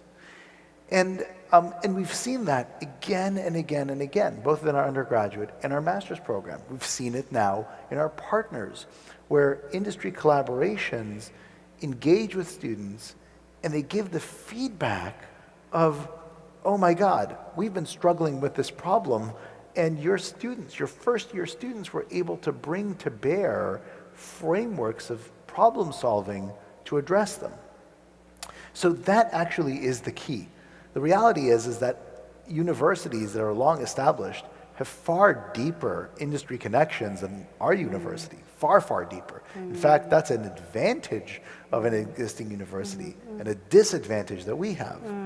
The reason we've been able to be so successful is because of the quality of education of our students and what they're able to do. So quality control with all those feedbacks. So listening to you, that you graduates will be a bit different from so-called traditional graduates in terms of that they have unique skills to have a critical decision making and creative problem solving, and especially they have this kind of engaging global citizenship kind of perspective. So when they go to the large corporation with more bureaucratic, kind of structure, I think because they can only achieve the success through the more traditional ways, the tension might grow up by the students. I'm just wondering if you ever heard about that kind of concern from the students or the complaints from the employers of them. Or, so that I would like to ask you the advice, what do you do toward these companies, and so that they can make these new graduates kind of settle into their company seamlessly and start producing the result? Yeah, it's a very important question. It's actually, in many ways, not so much a factor of the size of the company, as much as it is the position and opportunity they provide to somebody with a Minerva education. And so you mentioned companies like Apple, Google, Amazon, et cetera, SoftBank, that have employed Ambev in Brazil, that have employed Minerva graduates to tremendous effect, and have done spectacularly well with Minerva graduates because they bring them on board in not just entry-level positions, but beyond that. That's wonderful. They give them responsibility that exceed those of other people at that level, and they let them contribute and add value. There are, of course, others, institutions that don't fully take advantage of Minerva students. We try to steer our students away from jobs that are a little bit more programmatic and basic. But even in that scenario, we've never heard a complaint from an employer about the quality of Minerva students' output. But we've certainly had some Minerva graduates who have wound up taking jobs that limited their ability to grow, and they wouldn't stay at those institutions very long. Well, just in case, for those students who actually end up kind of starting their own business, so what areas are they succeeding, and what field they kind of have most challenging situation, and how does the university kind of respond to these both scenarios? Yeah, it's actually one of the great success examples at Minerva. If you look at Minerva students after a year or two of graduating, about 12% start funded startups, so startups that have already secured funding, which is really a remarkable achievement. As an example, in our very first class, we had 3 groups of students. Just graduates, undergraduate, graduate? Undergraduate. Oh, 12% of the funding. Yeah. Wonderful. Wow. And in our first class, we had 3 groups of students that applied for Y Combinator, which is the most prestigious accelerator program in the world. They accept about 1% of their applicants. All 3 of those companies were accepted. All 3 of them have now secured funding. One of them is, I think, the highest funded biotech company in Mexico, biotech startup. Another is an e-commerce company in Brazil. A third is a maritime carbon capture technology that goes on ships to capture carbon that they emit and recycle it in port.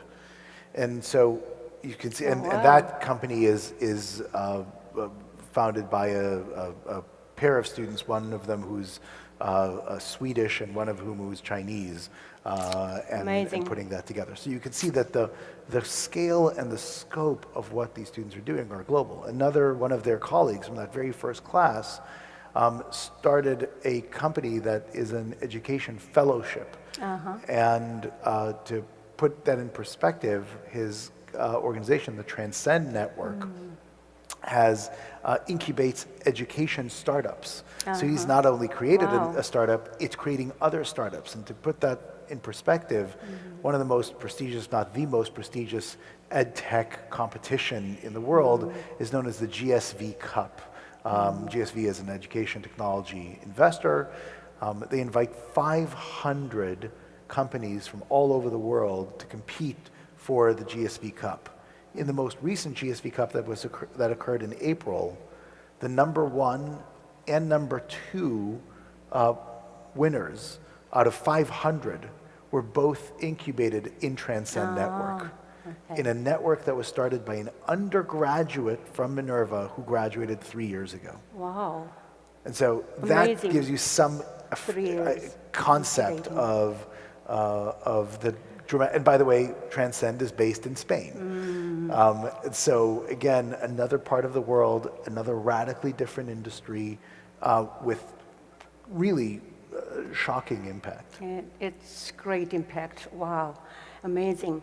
I would like to really listen to you on and on and on, but we have time limits, so I'll have very quick questions about that, because I'm just curious about your future plan. You've been successful last 10 years, but in another 10 years, how would we really, what made the real differences? We want to know by the long time, systematic way of having evidence. So I'm curious, what kind of specific data are you gathering on the process, so that, in other words, you have any bigger picture to use your big data for the future use?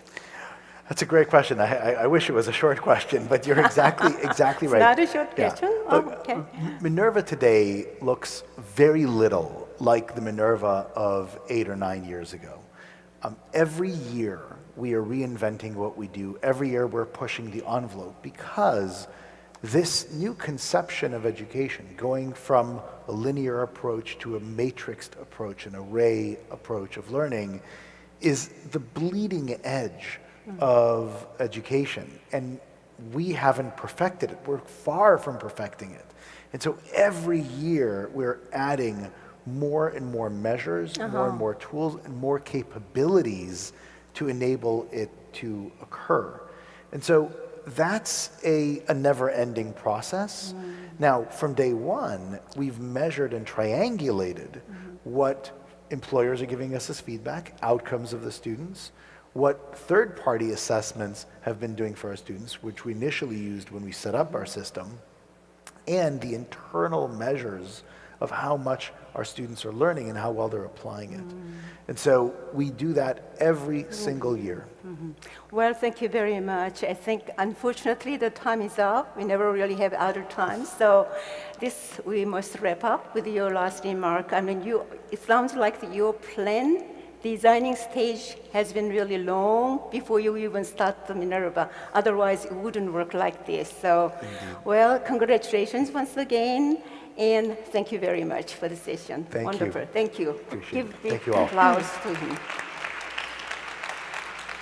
Thank you once again to the moderator and the speaker. This concludes the session. The next session will begin shortly at 3:10 p.m. Thank you.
We'll now begin the session, Building a Corporate Core Strategy for Safe Digital Assets, which is powered by MBN. The moderator for this session is Ms. Hong So-ra, co-founder and CEO of RAP. So please welcome her with a big round of applause.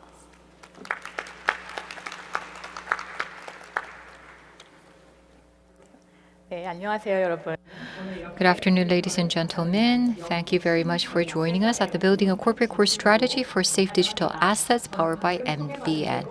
As was introduced, my name is Hong So-ra, and I am researching and teaching at university. And also, early this year, based on that, I started a startup, WR3P. And today we have two speakers. I don't think that I need to introduce them that extensively. They're very well known already. First of all, we have with us the CEO of Dunamu, Mr. Se-hoon Lee. And Mr. Se-hoon Lee is working for the promotion of the credibility and transparency of digital assets. In particular, he is serving as the first chairman of the Association for Digital Assets to lay the institutional and legal foundation for digital assets, and he probably will touch upon that during his presentation. And next, we also have with us Mr. Doo-hee Lee, the CEO of Like Lion, NFT project, Metakungs, and also the game Shiltare, something quite well known to the general public. Well, he started a company in 2013, a company that specializes in digital education, but then he went on to specialize in NFT projects, and he's doing very well. So the two speakers will provide us with insight and also share their experiences in their relative fields. Personally, I have high expectations for this forum. In 2015, during the 16th World Knowledge Forum, came to my mind while I was preparing for the session. If you had a chance to take part in that conference, you would remember that the theme was in search of a new spirit at the time. And at that time, there were many sessions related to blockchain, which was a relatively new concept back then. It was a time when the blockchain market was in its initial stages. So I think that there was a focus on the potential of the market going forward. That's what most of the sessions were talking about back then. And then a couple of years have passed, and we are here, 2022, but also in 2020 and then 2021, there was a summer of NFT, and now we are here talking about the Web 3.0, which is being applied to many different fields in our society. So we are living in this changing world. And I think that with this changing world, at the same time, the competition among businesses are also increasing at the same time. These two gentlemen will be talking about the world that will change based on the digital assets. They'll talk about the world of the internet, which will have a totally different strategy. They'll also talk about the ecosystem, which will require new legislative frameworks and also institutional frameworks in order to incorporate these digital assets. I would like to first introduce Mr. Se-hoon Lee of Dunamu to give his presentation first. Please greet him with a big hand.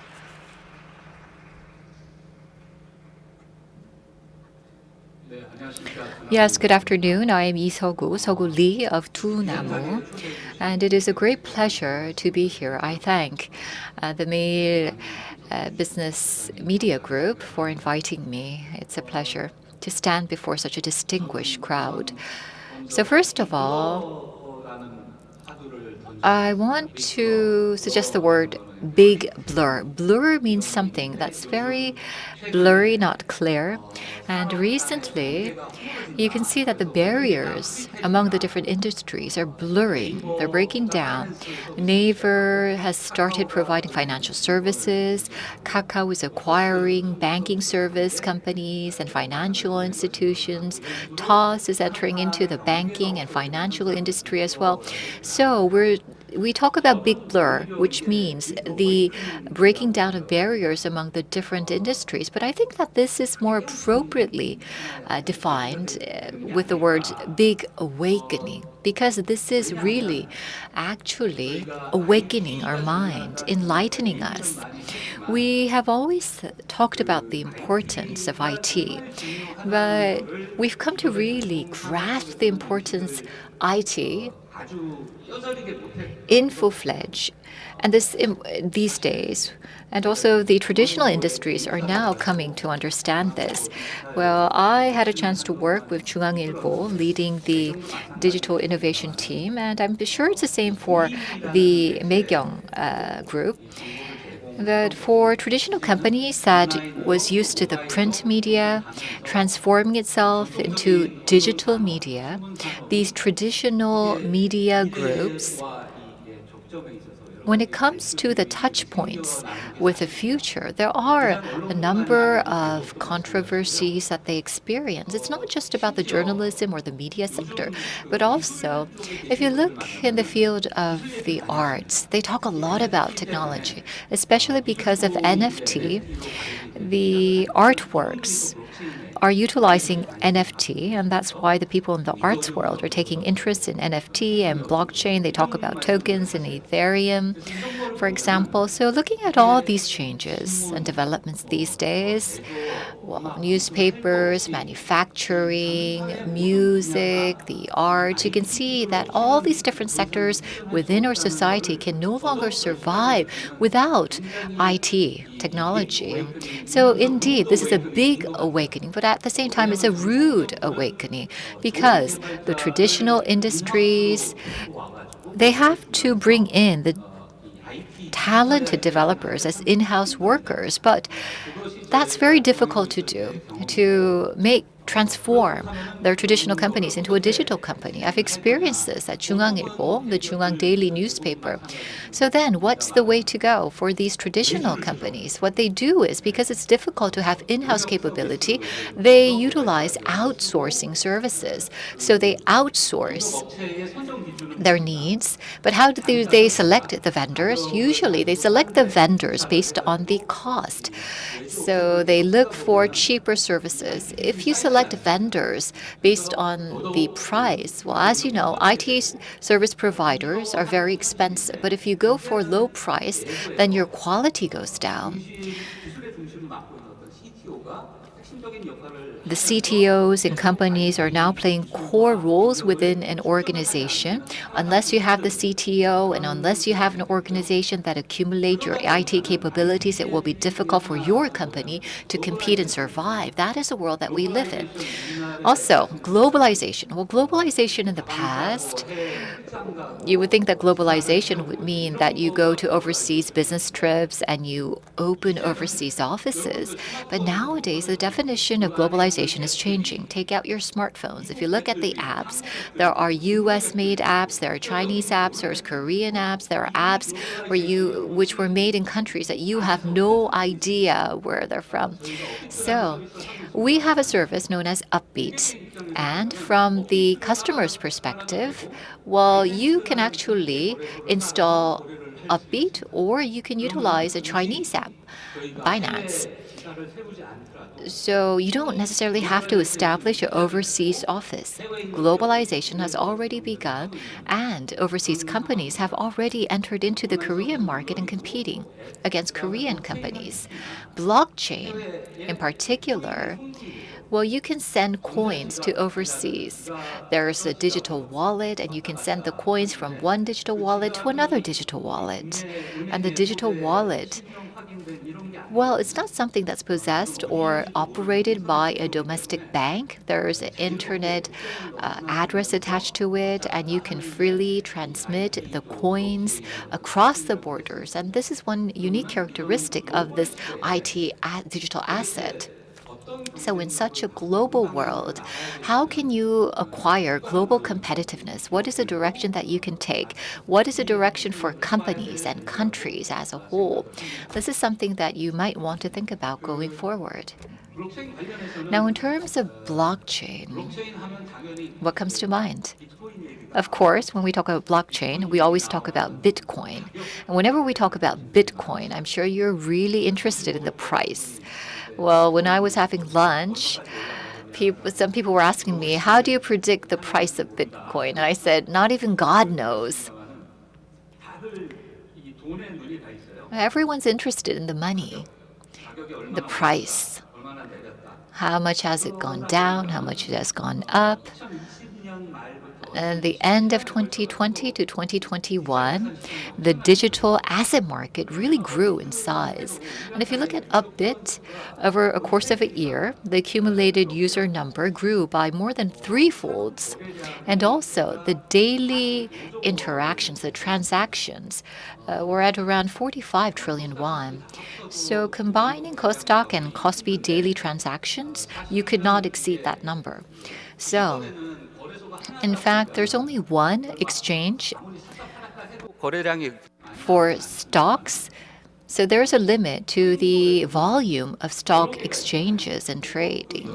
But for coins, there are many different coin exchanges. And so there are different prices, and there's a gap in the prices. There's also the commissions, and profit can be generated. That's why there's a lot of transactions ongoing. In order to generate profit, that's why there's a lot of transactions being recorded. But anyhow, there has been tremendous amount of transactions in terms of these digital assets, these coins. And these transactions are not limited to the domestic market. Korean users can actually utilize the Korean coin exchanges to do transactions overseas as well. So that was a big trend. In the late 2020s to 2021, the period that I mentioned. If we had prepared in advance in 2017, 2018, when Bitcoin was really rising, perhaps we might have more transparency in terms of these coins. But everyone was so focused on the price of the coins that once the price started to plummet, people thought that there was a problem with these digital assets. So for the past 3 years, there were some unfortunate events arising in relation to these coins. There were many accidents that occurred, and there were many concerning points, but I think that although it's a bit late, we need to come up with measures to prepare ourselves for these digital assets. And so you have to think about what are the right regulations. About 7 to 8 years ago, there were not many different types of coins. There was Bitcoin, there was Ethereum, that was about it.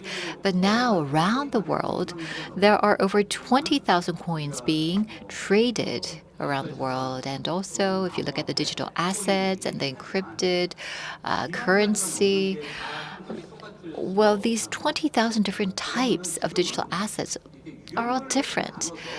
So I think we have to categorize these different assets and come up with regulations for each category.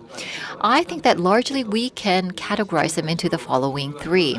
Of course, as time goes by, the different categories will increase in number, but at present, I think that we can categorize them into the following 3. There's, first of all, the exchange tokens.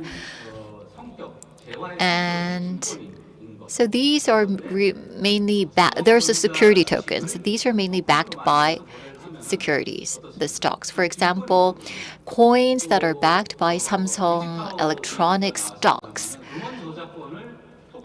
And then there can be the copyright to a music, and this can be the underlying asset for the coins. So already for securities, there's a Capital Market Act, and these security tokens can be regulated based on the Capital Market Act. But because of the fact that they can be tokenized, the regulations and laws relevant to these will have to be amended, but we do have the basic framework. And then another one would be the tokens for settlement. And Luna, for example, that's a stable coin. And then there are the coins that can be used in convenience stores to purchase products. And then there are the CBDCs that are issued by the central banks. I'm not sure if you've heard of them, but let's say that the Korea Central Bank has issued tokens, and this would be a Korean Central Bank CBDC. So that, and those tokens, those coins would be denominated in the Korean won. And so these would be exchange tokens, and there has to be separate regulations and legislations for that. There are existing related legislations at this moment. But of course, they too will have to be amended. So once again, the Korea Central Bank exists, and also there are existing payment and settlement related regulations and laws, so perhaps we can just amend them. But the last type, utility tokens, this is a different story. Now, what are these? Do you remember World? There were these acorns that were used to purchase items within World, the digital space. So what are these? Are these security tokens? Are these exchange tokens? It becomes a little bit obscure, right? To exactly categorize what these so-called acorns within World is. Utility tokens require time for us to study and define clearly. However, we should not manipulate the price. There could be no unfair transactions surrounding these utility tokens. So there has to be a legal basis for punishing people who try to utilize the utility tokens for unfair transactions.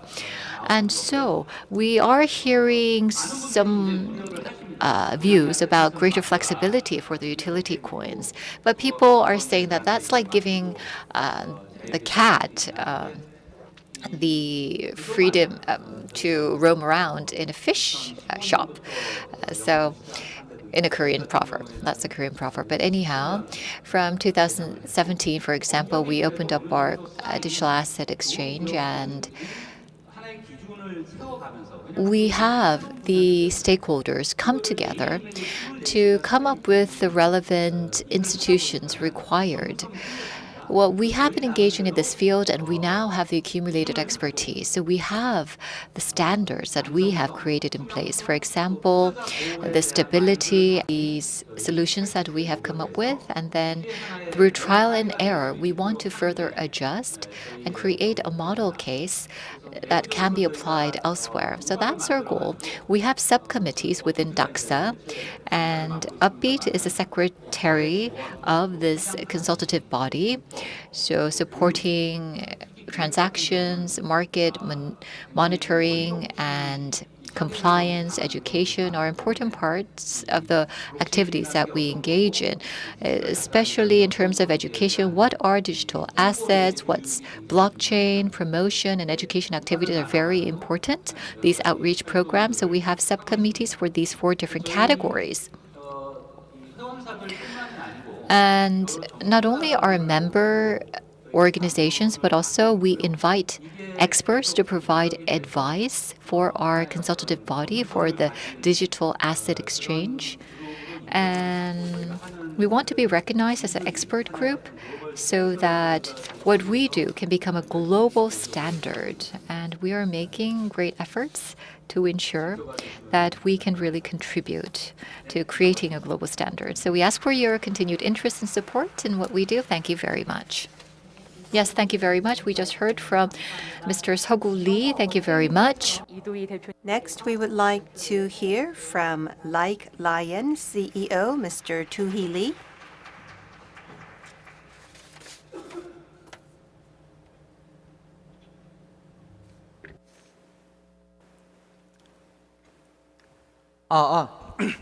안녕하세요. 저는 멋쟁이 사촌. Good afternoon. I am Lee Do-hee from Like Lion. Pleased to meet you.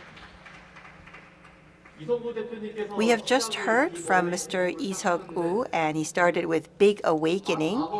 And I would actually like to start with the magic word, mass adoption.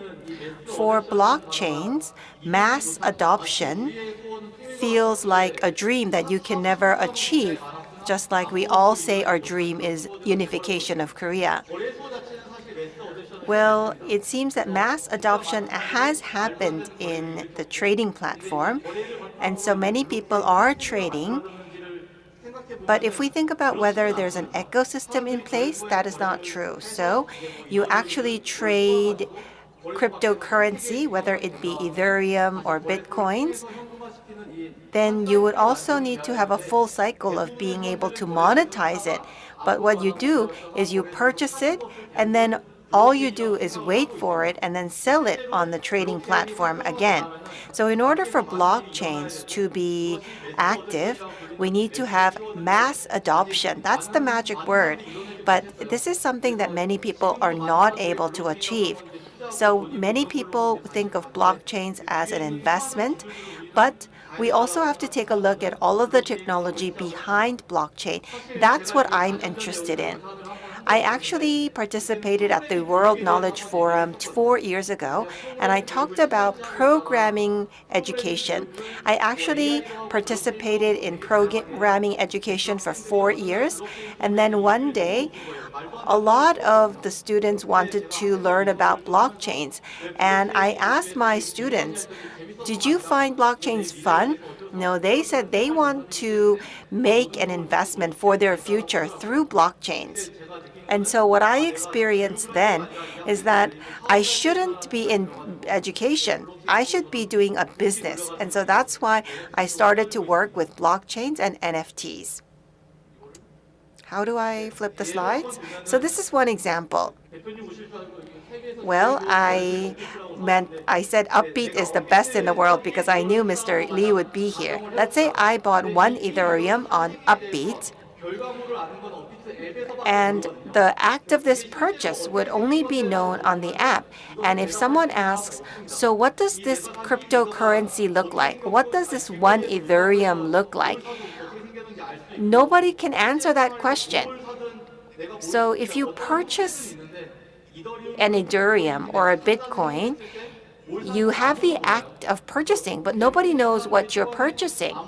And so in the beginning, many people thought that this was fraud because people didn't know what they were buying and what they were selling. And so that's why people thought it was a fraud in the beginning. But underneath, there is immense amount of technology, but it's not visualized.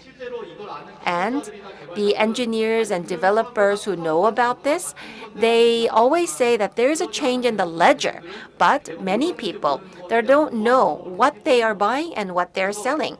And so that's why I focused on NFT. I believe that NFT will change this vicious cycle.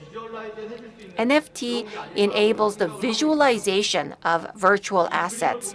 If you take a look at the artwork here, it may look like a gallery in New York. So you have some big artwork on the walls, and you can see that there are some monkeys on the drawings. And if you take a look here, it looks like a conference hall with a few artwork that's on the wall. But actually, all of these are digital assets. What's quite amazing is that each of these artwork is actually 350 million won. So whether you are trading NFTs on various platforms, you are able to purchase such an artwork using NFT. So I think NFT visualizes what you're investing in.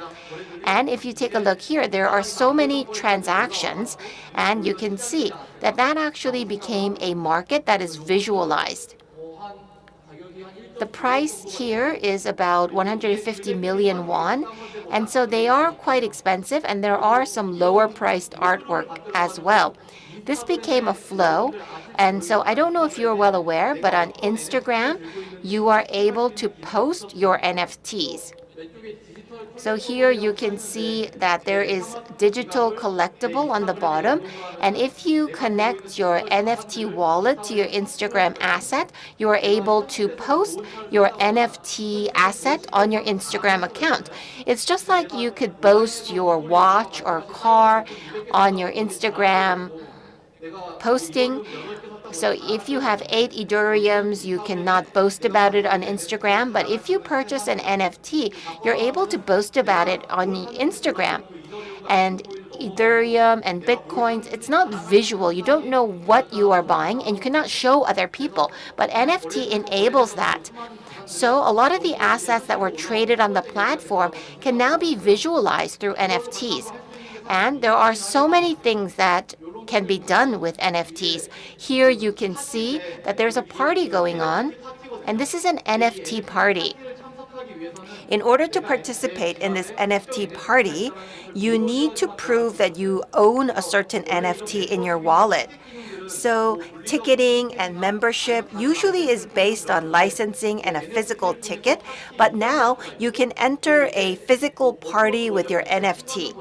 And you can actually bring a friend along because it was a 1+1 party. And so you are able to use your NFT asset to be welcomed somewhere or to enter somewhere. And this was quite a large party in New York. And these parties are not only held in New York, but in other places as well. Here you can see a very famous project using NFT. It's Doodles. You can see that the artwork is very cute, and they're creating their own brand. If you Google Doodle projects, you can see that they have actually won quite a bit of investment recently.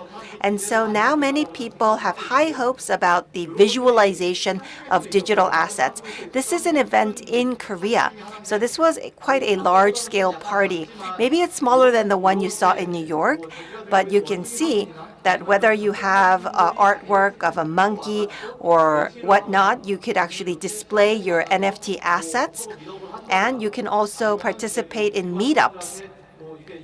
You can also say hello to the people who have joined you at this party. And so you can see that NFT is now becoming a part of the real world. What is quite amazing is that everything marked in red is a digital asset. The prices are quite high because each are 1 to 2 million won at the very least. And so I continue to repeat myself. And so everything that used to be only on the trading platform can now be displayed in the physical world. So this is the first word that I started with, mass adoption.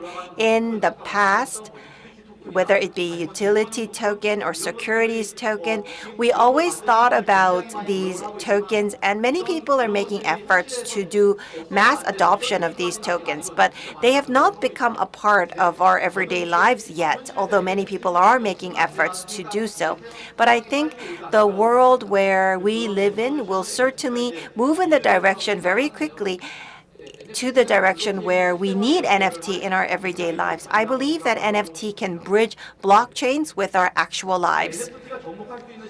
So there are infinite numbers of markets that NFT could be applied to. What is our company focusing on? At Like Lion, we will focus on tickets. Let's say you want to go to a concert with your girlfriend on Christmas Eve, but you are not able to reserve a ticket. When this happens, then you would actually go to a P2B purchasing and selling site, and you could purchase a ticket off of someone else, and I used to do that myself. But let's say you purchased a ticket for a singer called Sung Si-kyung, but when you receive that ticket, you're not sure if this is a legitimate ticket or not. Let's say you bought a ticket off of someone else, and it's not a legitimate ticket, and so you would be quite embarrassed in front of your friends or girlfriends. So I wanted to actually purchase 2 to 4 tickets so that just in case it was not a legitimate ticket, I would have other alternatives. And if you're not able to purchase multiple tickets, many people were not able to enter the venue because you would be fooled into purchasing a illegitimate ticket. And so you can see that many people are using this site to purchase LCB tickets.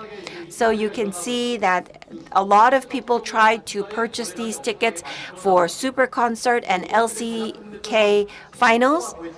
But how do you trust the person to give you a legitimate ticket? So I focused on something that cannot be tampered with, that's very fast, and that's not related to any financial accidents. And I believe that this is only possible using NFTs. So let's say you purchased a ticket for a concert, and if you are not going to that concert because you fought with your girlfriend, you have to sell it off right away. But if you want to sell this P2P, then you have to actually upload it somewhere. And if you actually purchased a $100 ticket that day, it's very difficult to sell it off the very same day. But NFT makes it very fast. And the reason why you can sell it right away is because of your credibility. NFT tickets cannot be tampered with, and so people trust that it's a legitimate ticket. So our goal is this. I wish to transform tickets for a major concert into NFT tickets. If we are able to create NFT tickets for these large concerts, I think the world would change. The market for illegitimate tickets would disappear. For example, some people actually sell football final tickets for 1 million won or above because they're hard to get. And we need to make sure that there is financial stability for these concerts by actually legitimately selling tickets using NFT. So let's say that for an HOT concert, 80,000 seats are sold out in a single second. And this is actually a pattern that is repeated. It started with HOT tickets, but now it's the BTS tickets. So the moment the tickets are open, all the tickets are sold out within a second.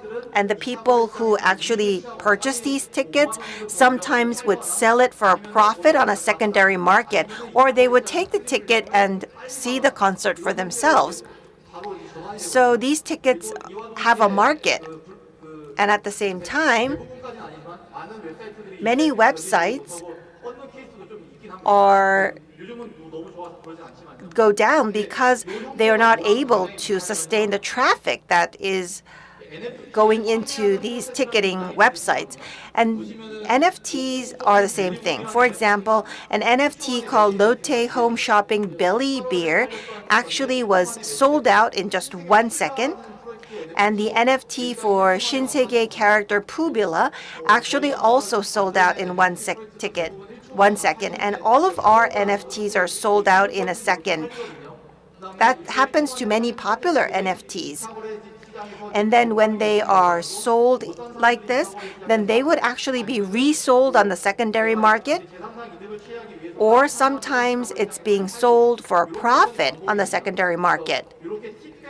And so tickets and NFTs, they actually have a very similar process. Well, this is what I am obsessed with, but some people may not believe that this is true. So we can have digital assets that are applied to real life. Tampering is impossible. Credibility is very high. And so these technologies can be applied to, for example, the history of repairs for a certain car. And I think in order for this to become a part of our reality, we need more companies to jump into the NFT market. The NFT market is still very significant. Well, we think that the market is still alive and the market is still significant, and I believe that the market will grow in the future. And so I hope that more companies will leverage NFTs to contribute to the mass adoption of blockchains. Thank you very much for your attention. Thank you.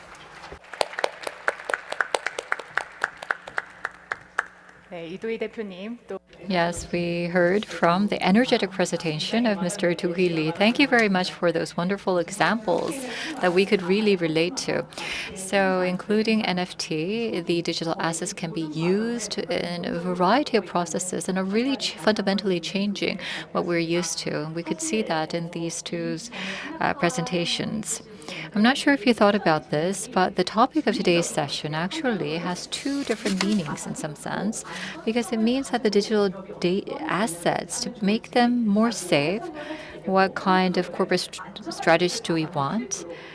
But at the same time, we can think the topic of what kind of the corporate core strategies can be prepared for safe digital assets. So Mr. Seoul Lee talked about the efforts that have to be made by individuals, companies, and countries. And Mr. Lee Do-hee talked about the technology aspects and how companies should be participating in mass adoption and what kind of contributions would be possible. And so I think it was a great complementary set of presentations. So we have a lot of time on our hands, so why don't we go into the discussion? First, I have a question for Mr. Seoul Lee. Now, in your presentation, you mentioned this, but the country, the government, and the global corporations need to take on strategies in this era of digital assets. But can you elaborate more on this? Well, I would like to state that this is my personal view. When it comes to issues related to rights, well, I do believe that there will be tokenization in any country, in every country. For example, IPs, these intangible assets, copyrights, for example, there's a basis for the copyrights to have NFP applied. And then there's real estate. And so when it comes to the different rights, all of these rights can be tokenized. Then finance, as we understand it today, will become more broader in terms of its concept. The type of financial services that start, the institutions that start at 9 o'clock and it closes the doors at 3:30 will be expanded. And also the cross-border transactions and transport of assets will increase and become more swift in terms of the speed. They'll be accelerated. And I think that there can be opportunities in these changes found by the countries and also corporations. In the U.S., well, the U.S. has the hegemony of currency. The dollar is a dominant currency in the world. The U.S. will try to maintain this, but at the same time will probably want to utilize digital assets. So if you look at the Biden administration, you can see that there are one or two announcements coming out related to digital assets. On the country level, indeed, there is a need for coming up with a digital asset strategy. If you look at China, no matter how much dollars China has, if the U.S. prints more money, then there's nothing that China can do. So China will want to make yuan in the form of a CBDC and make the CBDC more distributed. So you can see that it's going towards a country, a state-led strategy or state-initiated strategy. But what about Korea? I think that there's more we can do, unfortunately, than what we are actually doing. And the initial periods, which would be about 5 years ago, the majority view was that digital assets was speculative assets. And the government position was we're trying to prevent the transactions because these transactions were thought to be speculative. But now we need to have a vision for the future. And we have to think about it as a part of international finance. We were not able to do so in the past. Thank you very much. We would now like to go to Mr. Lee Do-hee. Well, I would like to add to what Mr. Lee Seok-woo has mentioned. From 2017 onwards, the amount of trading in blockchains became about 20 to 30% of the total world volume. So Korea traded 20 to 30% of the global volume. And so many people have jumped into this market, and this market became a hype. But a lot of that has been dampened with regulation, but currently the percentage is much smaller than it used to be. You may think that there's also regulation in the U.S. as well, but in the U.S. they had regulation along with measures to grow the market. So if we take a look at the US exchange platforms. They didn't have a lot of their own, but mostly from Singapore and China. But you see that now the top ranking platforms are US platforms. And so they have actually grown a lot of the platforms. At the same time, they have regulated the market. And so you need to have the big picture to have regulations and policies. Well, I don't know if that's a proper answer to your question. Thank you very much. Well, digital assets has a very big philosophy based on decentralization. And so I think in the process of developing blockchains, we should not just focus on decentralization, but we need to also think about mainstreaming as well as regulatory measures. And so I think we need to have all of the elements in place in BEAT. And so, as you have both mentioned, we need to focus on the security aspect of digital assets. Of course, it's innately very safe, but in the trading process, there could be vulnerabilities in security and safety. And so there are vulnerabilities in the trading process. So in order to create a safe ecosystem for trading digital assets, what are some of the measures that need to be in place? Maybe we can start with Mr. Lee Do-hee. Well, I think I am probably the only one who can say this. I don't think you can say this as the CEO of Upbit. I think the regulations are too strong. In order for me to trade on Upbit, there are a lot of hurdles that I have to go through. The travel rule is also very difficult. You have to purchase the Ethereum and then you have to take it out of the platform in order to use it. But it's very limited what you can do with it. Of course, you need to prevent money laundering, but you also need to make sure that there are methods to grow the market. So the travel rule has changed a lot of things, and it has created a lot of hurdles. I don't know if this is by coincidence, but the NFT market actually was quite dampened because of the travel rule. I don't know if this is a direct reason, but it did happen. So I think we need to grow the market and have appropriate regulations in order to have a proper ecosystem. Well, from a person who's operating Upbeat, I apologize for the inconveniences. But convenience and stability, I think, goes the other way. So if you enhance convenience, then the security, the stability goes down, and also the other way as well. So vice versa. So I think that striking the right balance is very important. Whether it's NFT or whether it's securities coin or whether it's the utility coins.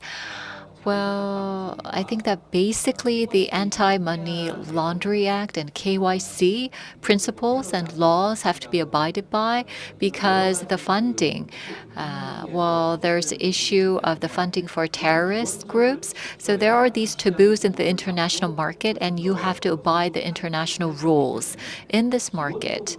So basically the Anti-Money Laundering Act and also KYC, Know Your Customer principles have to be abided. And on top of that, we have to think about what additional regulations we need. But I think that in the minds of everyone, I think immediately what comes to mind is the Capital Market Act. Like the way that we manage and monitor the securities market, who will be in charge of the disclosure? Because disclosure, if you think about the capital market, the disclosure is the responsibility of the one who issues the assets. So if you think about the coins, who should be doing the disclosure for Bitcoin? Do you have to find Satoshi? So there are these issues. And also then what about Ethereum? Vitalik, do we have to find that person and then make sure that disclosure is carried out, so the public notice is made? So I think we have to think about the capital market and also the principles that we have. Of course, I think that there is a way. We have to find a way. We have to find an agreement within our society related to those issues. Yes, so can I know how much time we have left? You touched upon a number of issues, and I would like to ask you a follow-up question related to those. Now, at this moment, well, we are living in an era of the new internet. So I would like to ask you, how will the world change because of these digital assets? What will be the new world driven by digital assets look like? Mr. Seoul, could you go first? I think I mentioned this before, but most of the important rights will be tokenized, and when that happens, everything can be conveniently carried out in real time. Well, I cannot specifically and exactly say how things will play out. But for example, let's say that security stock is tokenized. Then if you look at the Commercial Act of Korea, well, if you have to open a shareholders meeting or a board of directors meeting, you have to disclose that, make a public notice before a certain period of time. But you don't have to do that. You will be able to carry out the meetings in real time, and you don't have to wait until 9 o'clock in the morning to carry out the transactions. And also, fragmented shares also can be traded because of the characteristics of the coins. For example, 1 billionth of a coin can be traded, and so 1 billionth of a Samsung Electronic Securities share can be traded. So I cannot purchase a building, but I can purchase 1 billionth worth of a building or 1 billionth of a Gangnam apartment unit. So these fractional or fragmented shares or assets can be shared. And these are the small changes that we will experience in our daily lives. So in the process going towards the future, well, it could be Korea or it could be the world. But I think, what do you think is the greatest challenge going forward? Do you think it's the legal framework or the mentality of the consumers? Of course, I know that this is not part of the questions that I provided beforehand. But can you answer? Yes, I think that there's a tendency for us to look at the negatives first. And I'm part of the older generation. So when I first started to use the email tool, rather than thinking about the convenience of emails, I focused on spam mail or some of the scandals that can be involved with the use of emails. So I looked at the negative side of emails first. But looking back, well, I'm sure you all agree, if you're part of the older generation, when you were going to college, you probably remember the illegal pirate cassette tapes that you purchased in front of your school to listen to these pop songs. And those illegal tapes, it took about 20 years to get rid of them. I think that there are things that require time. You just have to wait. I think there's a need for a change of perspective. And there are things that we have to get rid of. But at the same time, there are things that we have to further promote. And we have to think about what are the things that we have to promote. We tend to think about the negatives. It's the same for the government, and it's the same for the media as well. We always look at the negative side of Bitcoin, for example. People lost how much, how the price and the value plummeted. I think that we tend to focus on those stuff, but we should not. Thank you. Mr. Idui, would you like to continue? Well, I think if data can be tampered with, and if you think that's okay, then you don't need digital assets or blockchains. But if you have data that should not be tampered, then I think blockchains would be a great solution. And in order to maintain data, it takes a lot of effort. So whether it be your points on a game that you play, and you don't want your points to be tampered with, then you would have to decentralize it and monitor it 24/7. But all of that can be solved with just blockchains. And if you create that into assets, I think there are many positive sides. And so I believe that digital assets and blockchains can change all points in which data was important. In the past, you would write letters with paper and pen, but I don't think I've touched a pen in quite a while. Everything has been digitized. And so that's actually changed within our lives. And for data that should not be tampered, I think in the future will all be on blockchains. So all of you here today, there is one thing that you are enjoying concerning blockchains. All of the vaccination data for your COVID-19 vaccines is on the blockchain. And so you're probably using the app Coop to monitor your vaccination records. And so that's on the blockchain. If you are not using a blockchain, then I believe that it would have been more resources that needed to be invested. But blockchains were used for this purpose, and I think this is a great beginning. I hope that more data will be on blockchains so that it cannot be tampered with. That would mean that no one can tamper with it, but anyone can have access to it. In the past, data was, I think there will be a day when people will think, why would anybody store their data on a server? It should be on a blockchain. I think that day will come in the near future. Thank you very much. It could be Web 1 or Web 3.0.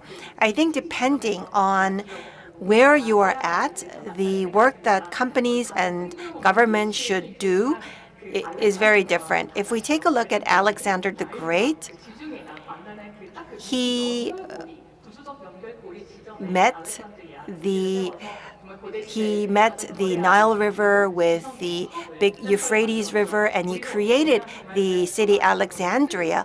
And I don't know if this is a proper example, but I think we are at this structural sweet spot, just like where the two rivers meet. And so we need to make sure that we do not overly emphasize the negative, although we should be prudent. I think we need to move forward to achieve super compensation through digital assets and blockchains. Thank you very much to our two gentlemen for joining us, and a big round of applause, please. This brings us to the end of the session. And moderator, this ends the session. The next session will start shortly at 4:20 p.m. Thank you.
안녕하십니까. 오늘 행사 Good afternoon. I am Lee Chae-young. I will be leading you through the afternoon. Thank you very much for your participation despite your busy schedules.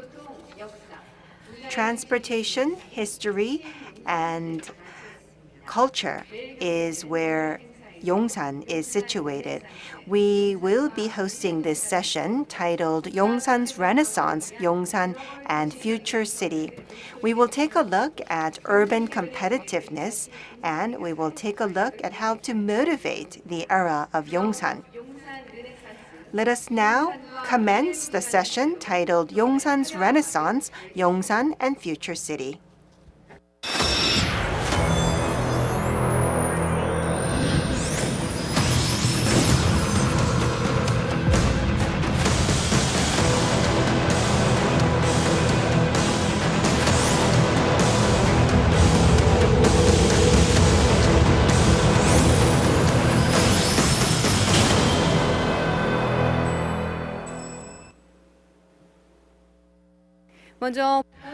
First, I would like to invite Chairman Tae-hwan Chang of the Maegyeong Media Group to deliver his congratulatory remarks. Please greet the chairman with a big round of applause.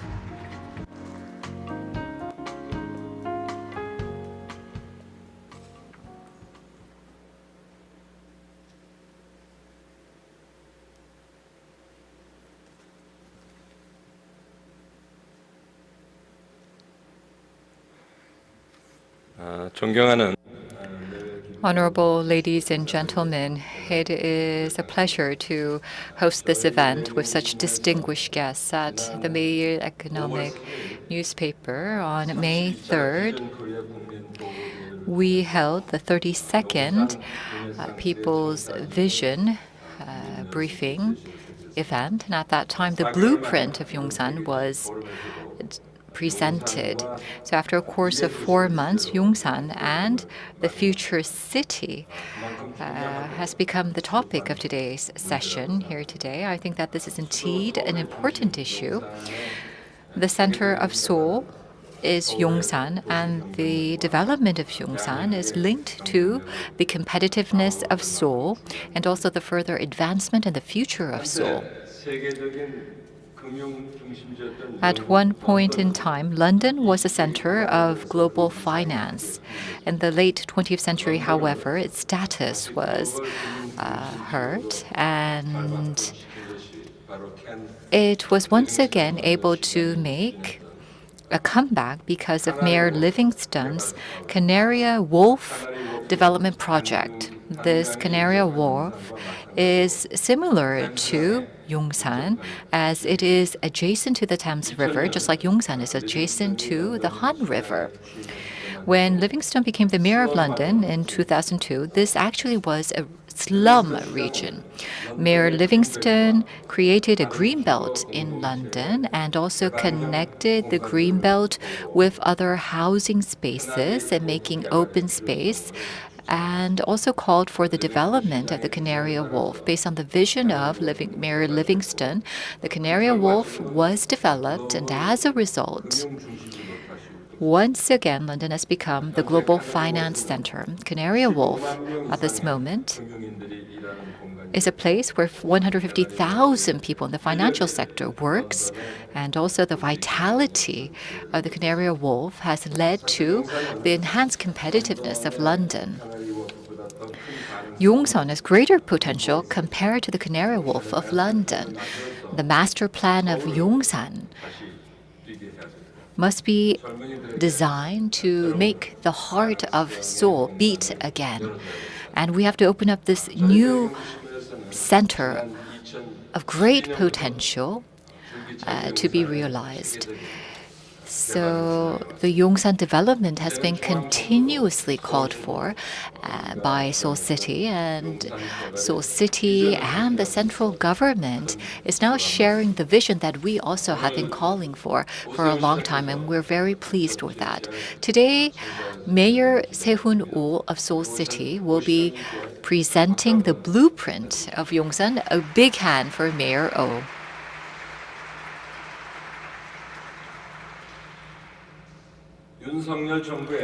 The The Yoon Suk-yeol administration relocated the presidential office to Yongsan, and the clock of Yongsan has now started to click again. Now we must go beyond vision and go towards implementation. We do hope that a new chapter of history can be opened. Thank you very much. 네, 회장님 좋은 Thank you very much, Chairman, for your remarks. Indeed, we look forward to Yongsan's Renaissance, and under this title, we have heard from Chairman Chang Dae-hwan. Thank you very much for sharing with us examples of other countries and your hope for Yongsan to grow into a global hub. Next, we would like to invite Mayor of Seoul, Mayor Oh Se-hoon. He will talk to us about the future of Seoul City, along with his vision for Yongsan development. Please welcome the mayor with a big round of applause.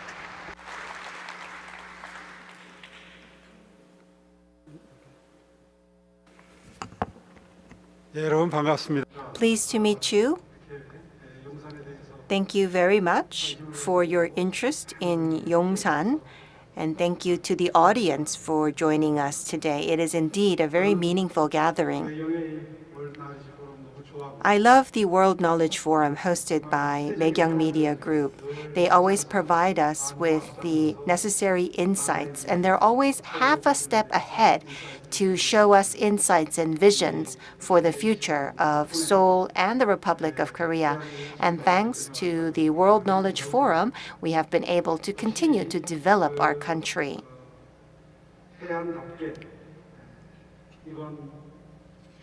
We also have another insightful title of Super Compensation. It is a very difficult title, but thank you very much for selecting Yongsan as one of the items on your agenda for super compensation. I am glad to join you here today.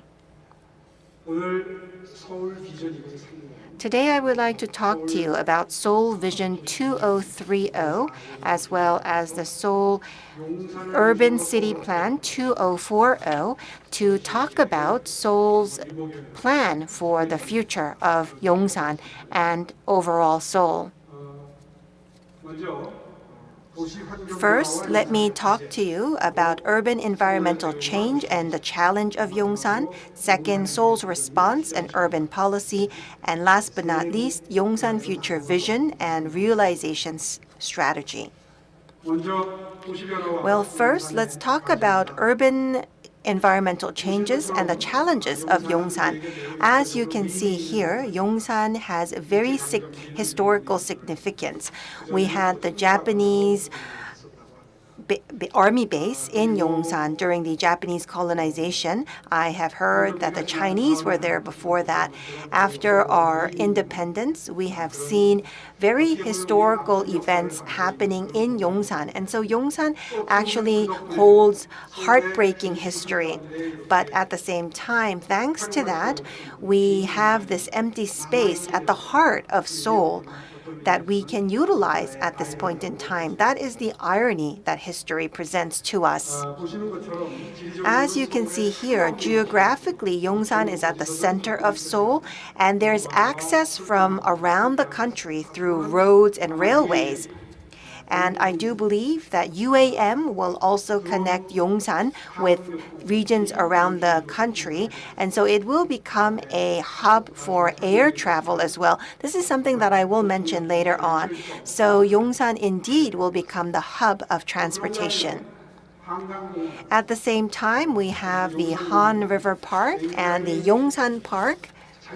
So you can see that we are surrounded by nature and culture, and it actually is a place where the citizens can enjoy leisure activities. That's why the potential of Yongsan is so high. As Chairman Chang Dae-hwan has also mentioned, unfortunately, during the last decade, the urban competitiveness of Seoul continued to fall. If you take a look at these figures, you can see that the potential for the economy of Seoul continues to fall. And as Chairman Chang has mentioned, Canary Wharf of London or Hudson Yard of New York they actually acted as a core for urban development and urban competitiveness. And we believe that Yongsan will play that role within Seoul. If we take a look at urban areas around the world, you can see that they developed their central areas for urban competitiveness. What we can do is to develop Yongsan for urban competitiveness of Seoul. At the same time, we also need to respond to climate crisis, as well as the increase of pandemics and digital transformation, as well as the fierce global technology competition. We need to analyze these challenges and respond appropriately. With the inauguration of the new government, we have been able to shorten the time to the return of U.S. Army bases, and we have also been able to accelerate the creation of the Yongsan Park. The new government is planning to create railroads underground, and using the land that is left will be used to develop the area of Yongsan. So all of these elements converge together to create the perfect timing for this transformation of Yongsan. So let me now jump into Seoul's response as well as urban policies. As I have just mentioned, when I was inaugurated again last year, I came up with Seoul Vision 2030. This was announced last year. We put a lot of work into this vision, and we will soon announce the Seoul Urban Basic Plan 2040. It will be completed this year and announced. I'm sure that parts of it have been already announced through the media. Let's take a look at some of the parts. Let's take a look at Seoul Vision 2030. We wish to become a city of coexistence, a global city, a safe city, and a future-oriented city. So these are the 4 pillars to our vision. And you are probably well aware that I am focusing on consideration for the vulnerable, that's for coexistence, and then global city, safe city, and future-oriented city can be grouped under the word of attractiveness. And so the motto of the current Seoul administration is an attractive city that walks with everyone together. So walking together is about being inclusive, and attractiveness means that we want to become globally competitive. And at the center of that is Yongsan. So Yongsan is a very important pillar for our vision.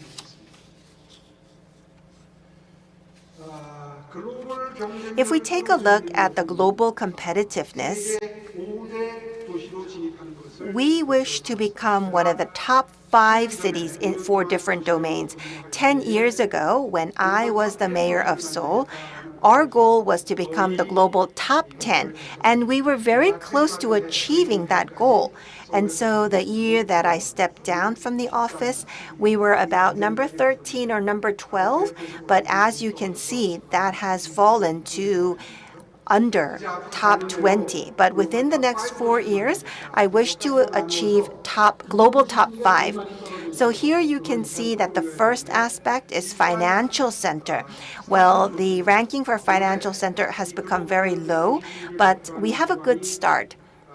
There are various organizations that announce these rankings, but all of these ranking organizations have upgraded our rank, and we are close to joining the top 10. Well, the evaluation of international organizations sometimes can change depending on who becomes the mayor and what kind of a vision is set forth for that city. And so from that aspect, I do believe that the start has been very good. Other than that, recently we have been in the limelight for culture and tourism, and the possibilities are infinite.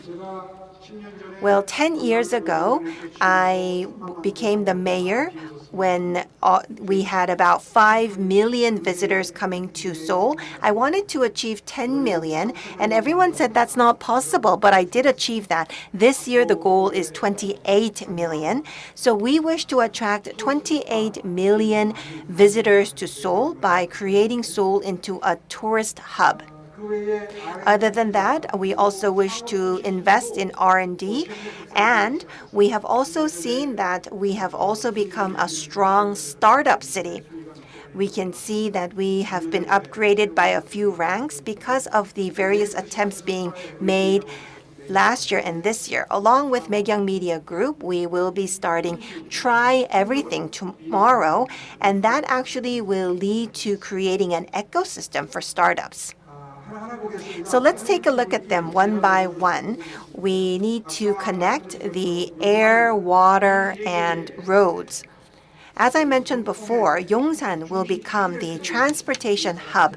That's possible because of the geographical location. At the same time, I don't think I actually need to explain this. This is related to climate change. As you can see in the images, I'm sure that it's quite self-explanatory.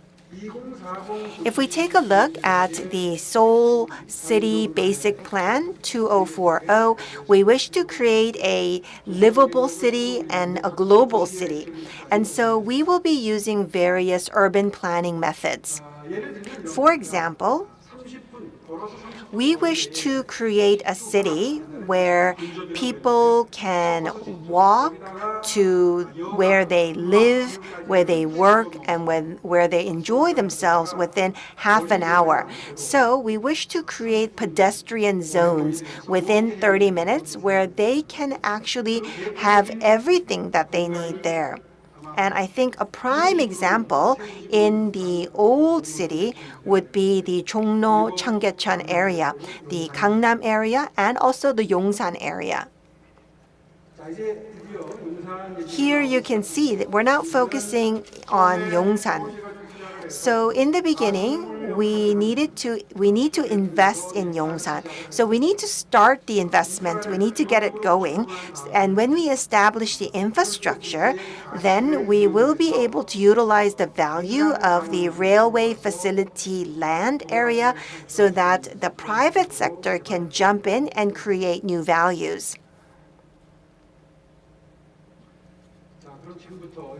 Now let's take a look at the Yongsan Future Vision and Realization Strategy.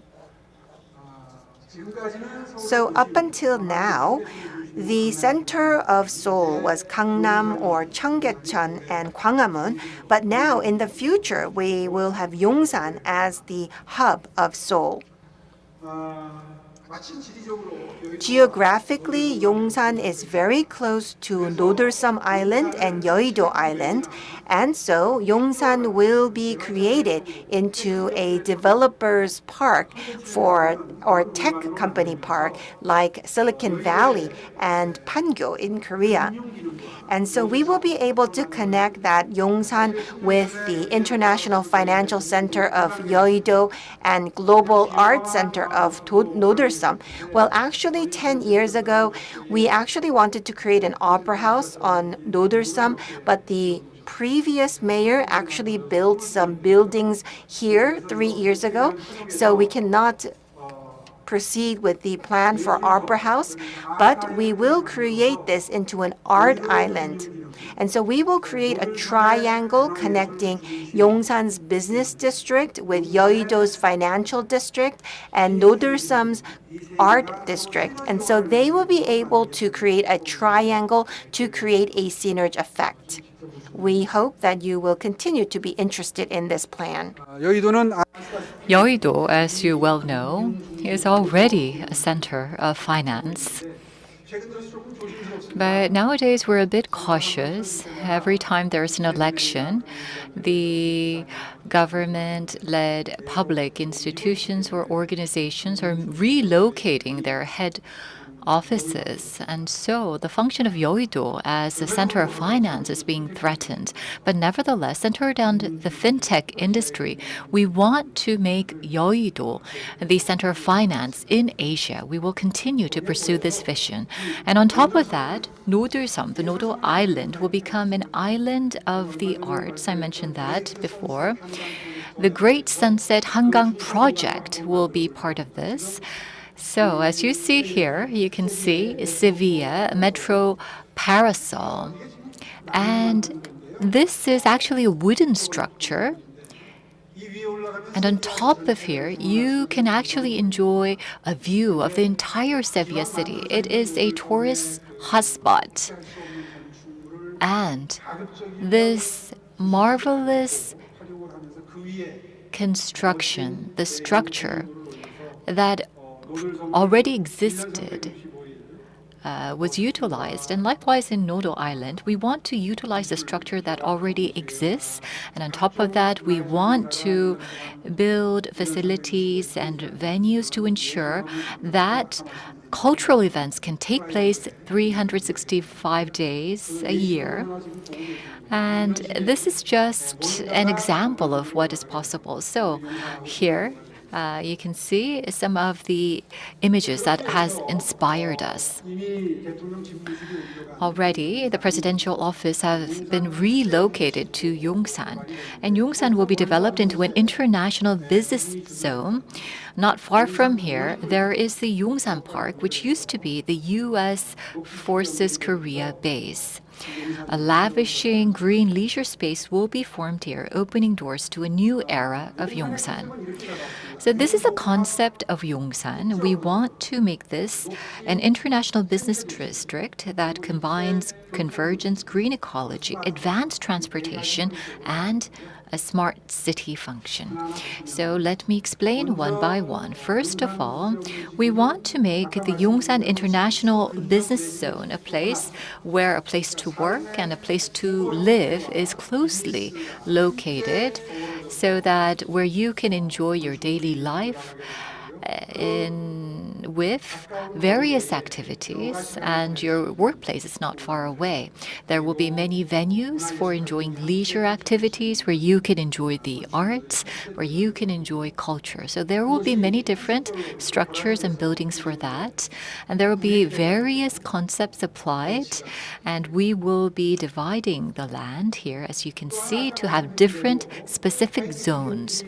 And also, we will create an environment that will attract the high-tech companies.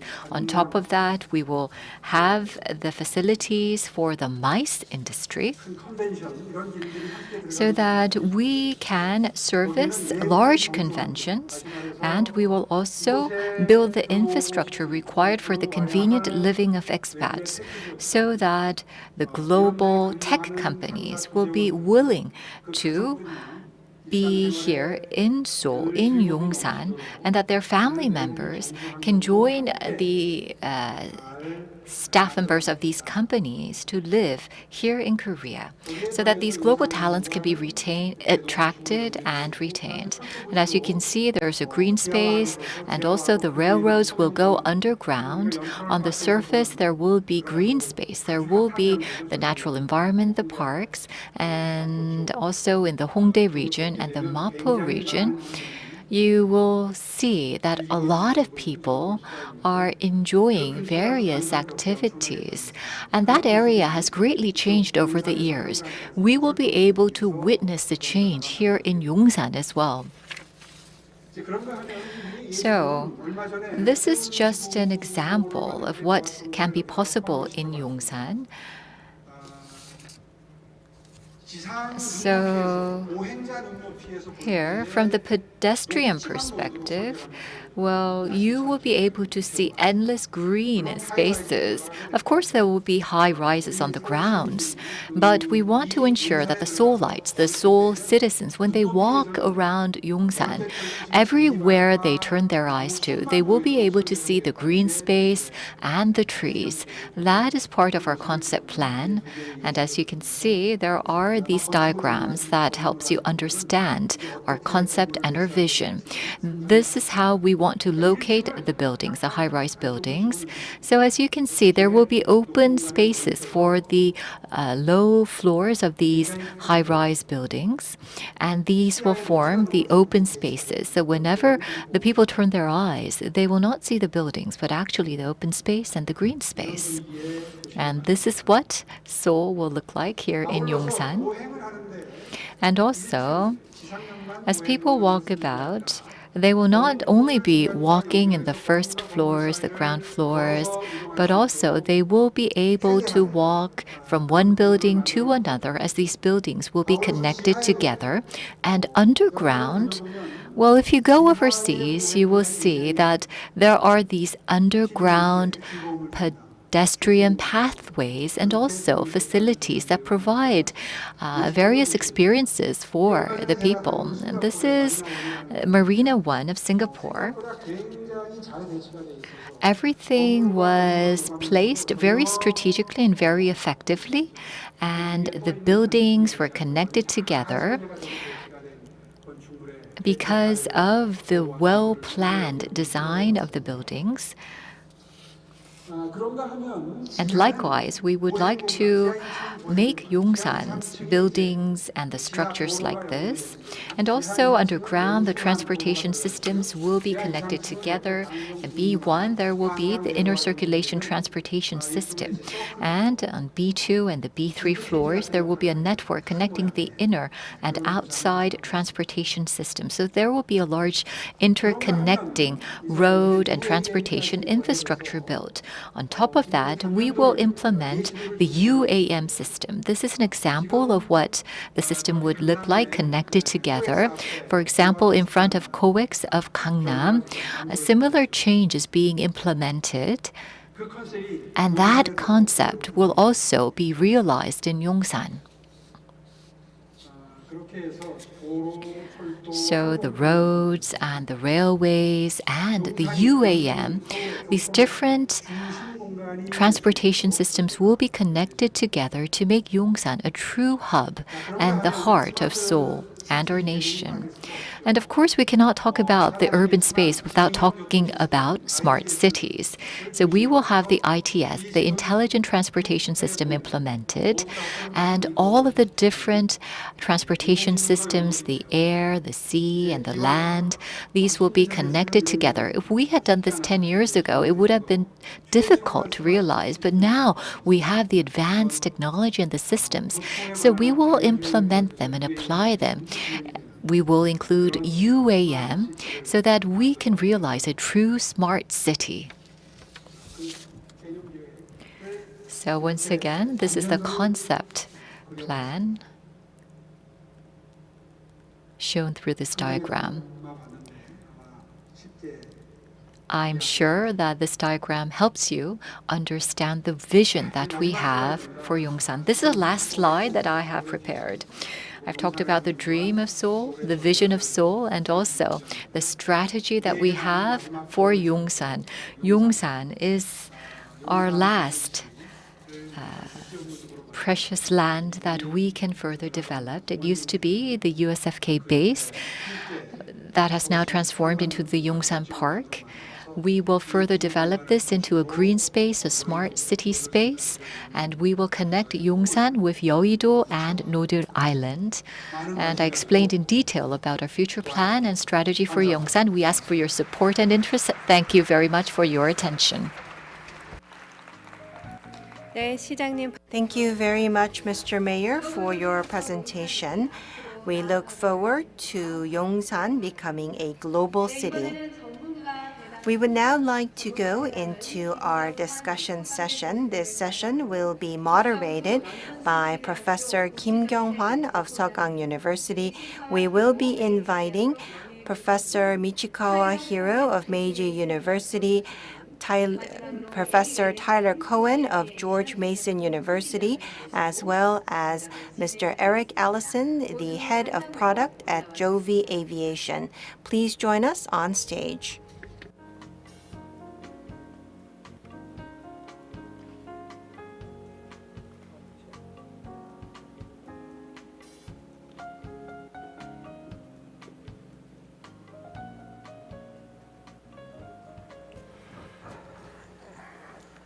이번 세션은 서강 This session will be moderated by Professor Kim Kyung-hwan of Seogang University.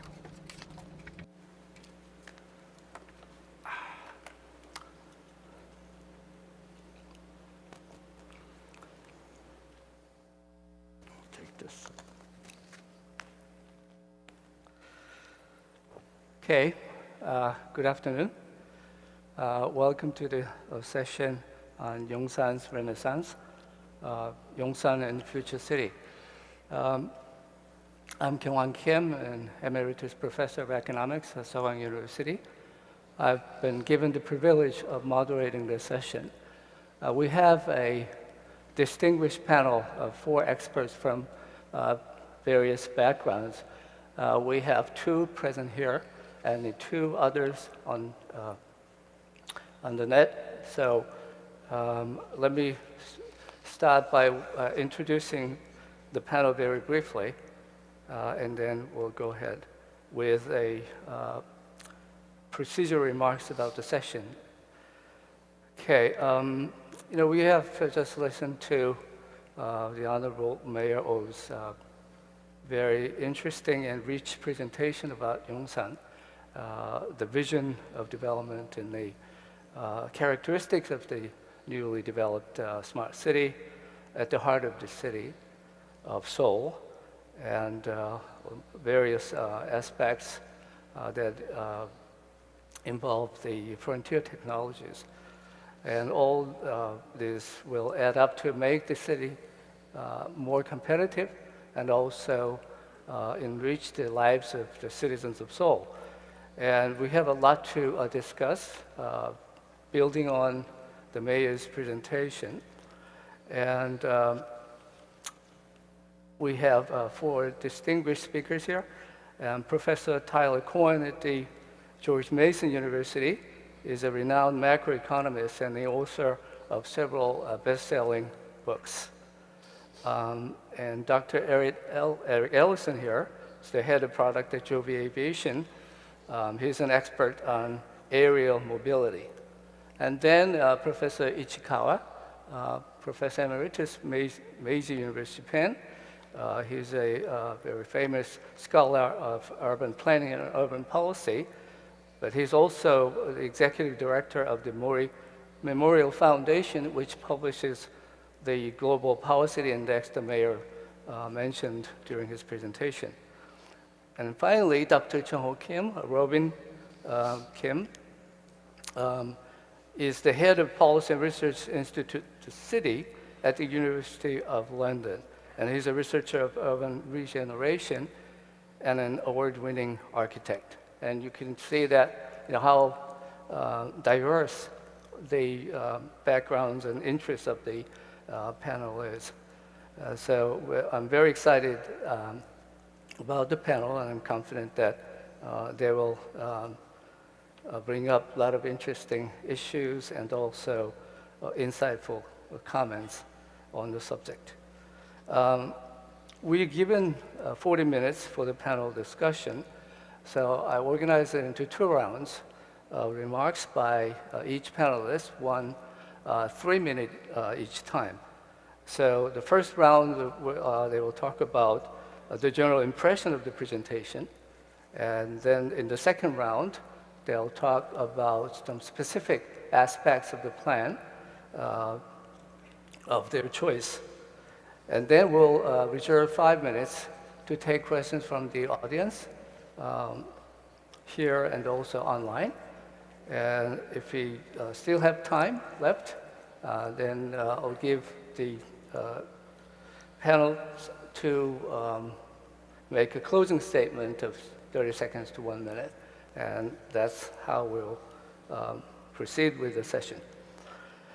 Without any further ado, let me get to the first round, and Professor Cohen will open and break the ice for us. Let me start with some very simple good news coming from an outsider. I've been to Yongsan many times. I didn't wake up in the morning and think, well, today I need to go to Yongsan, but I wanted to see museums. I wanted to eat in particular restaurants. I wanted to visit the park. And so, over the course of my 7 different trips to Seoul, it's arguably the part of Seoul I have seen the most.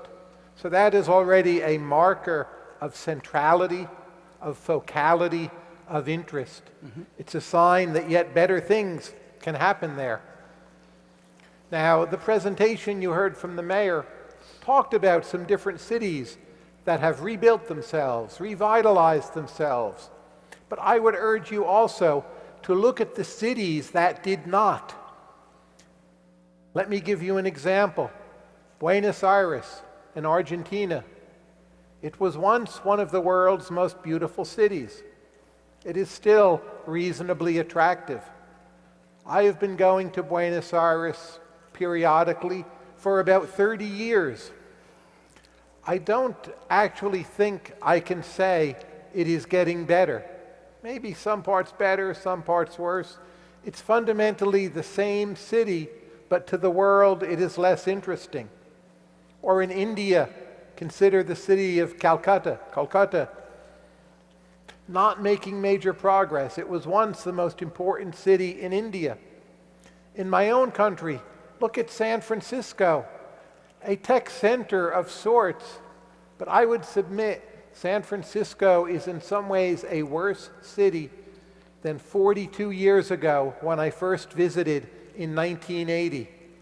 And you see this in rents, you see this in outmigration, you see this in crime rates, you see this when you walk the street and see so many homeless. So it is possible for a major city to stagnate and eventually decline. In fact, that is the natural state of affairs. So a city needs to think, what can it do that is quite active?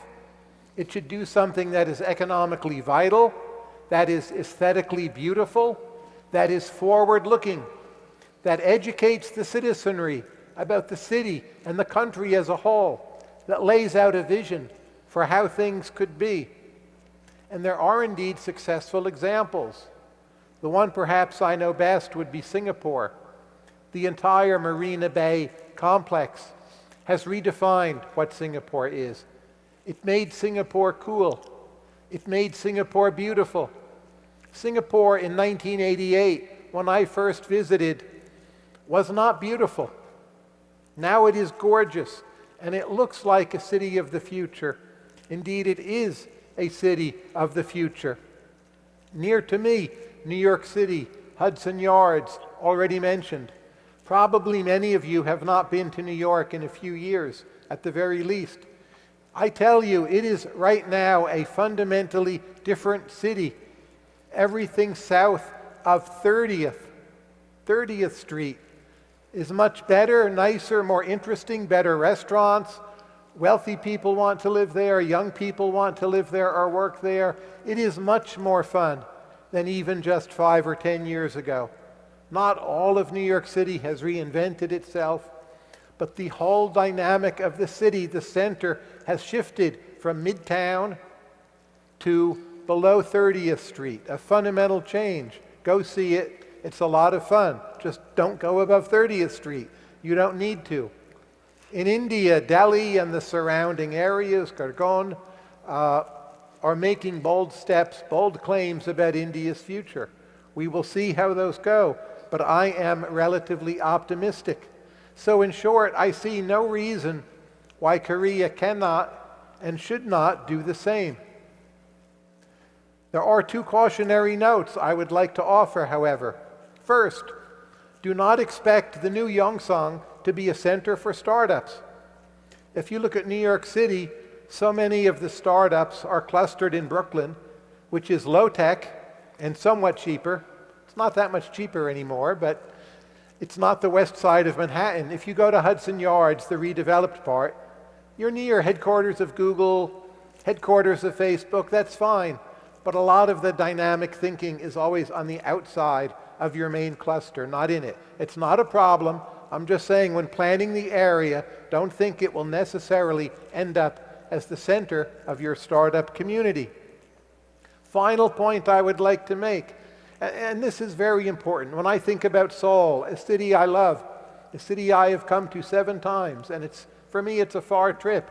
It has fantastic food, wonderful as a walking city, great neighborhoods, excellent mass transit. It is clean, it is safe, it is attractive.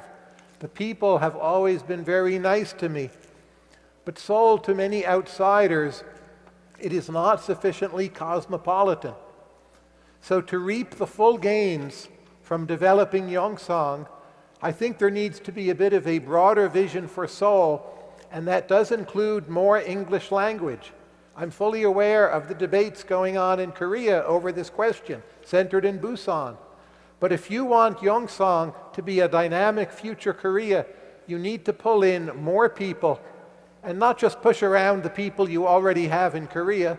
That might boost efficiency a bit, but you need to think on a much bigger scale that does require more English language proficiency and overall a somewhat more cosmopolitan environment, which I think will come with more English. So I would say don't stop your thinking at Yongsan. Think, how does Seoul as a city take the next step?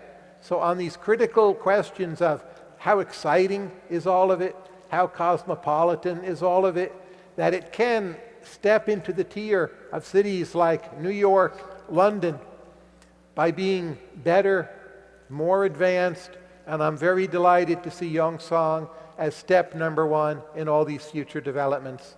Thank you all for listening. Thank you, Tyler. I think you've gone a little over time, but you have made very important points, and perhaps we could shorten your second round presentation. I think your last remark makes it very relevant to talk about city competitiveness, and Professor Ichikawa is an expert on that. And I read from some of his work that I feel that there is a danger of Japan falling irreversibly behind in the rivalry if it waits too long to step up. So he was concerned about the Tokyo losing competitive edge, and our mayor expressed the same concern. So as an expert in the city competitiveness measurement, how would you describe what's happening in this area to Seoul and Tokyo? Well, thank you today, and I know Yongsan more than 25 years now. But today, first of all, I'd like to express about urban competitions. Let me see. This is an important topic to think about the future of the city. Mm-hmm. So I'm just showing some data about that. Well,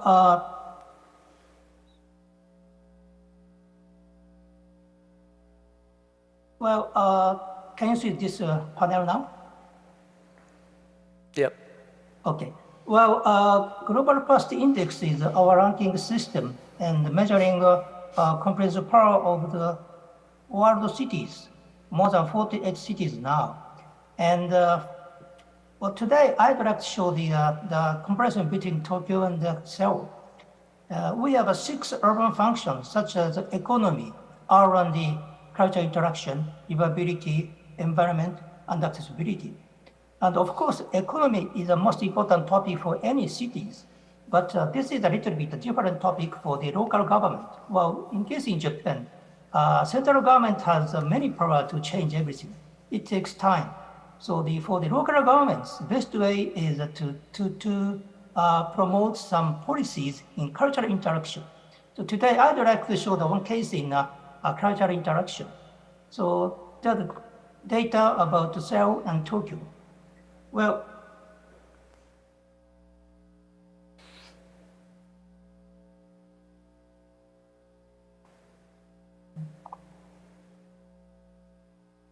so here several topics and indicators to evaluate cultural interaction in the city. In the case of Seoul, number of cultural events and tourist attractions, nighttime options are really low scores. Well, of course, conference you have many, and cultural content export value is not bad. But let's say, in 42nd position within among 48 cities. Well, we have this data now. So cultural events, tourist attractions, nightlife options, these are all related to the people who come to Seoul enjoy the city. So question here is, do they enjoy here? So this is the starting point answer. And in this case today, Yongsan is the best position now to change something.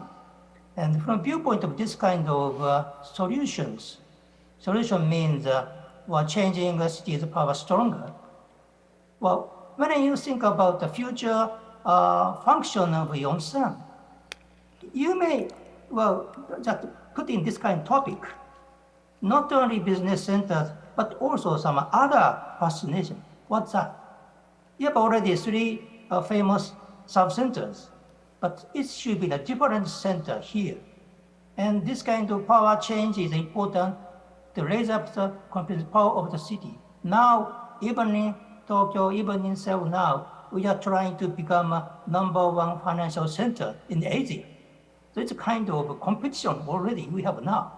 So, but not only financial industries, this kind of background of city's fascination is very important.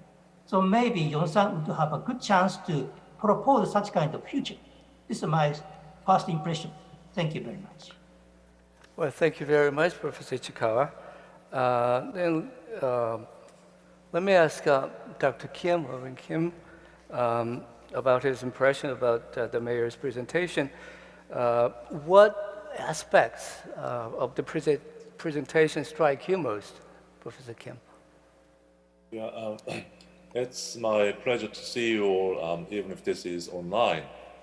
First of all, thank you very much, the Mayor, for the meaningful presentation, which allows us to think about the future of Seoul together. Professor Koen Ichikawa made some very important comments, so I don't want to repeat that. What's clear is that nobody in South Korea, or even globally, disagrees with the importance of Yongsan in every aspect. Therefore, firstly, I'm particularly interested in the potential for restructuring the city of Seoul. As a mayor clearly emphasized the point, the geographic location of Yongsan is vital in terms of the connection between the north and the south of Han River and the east and the west as well.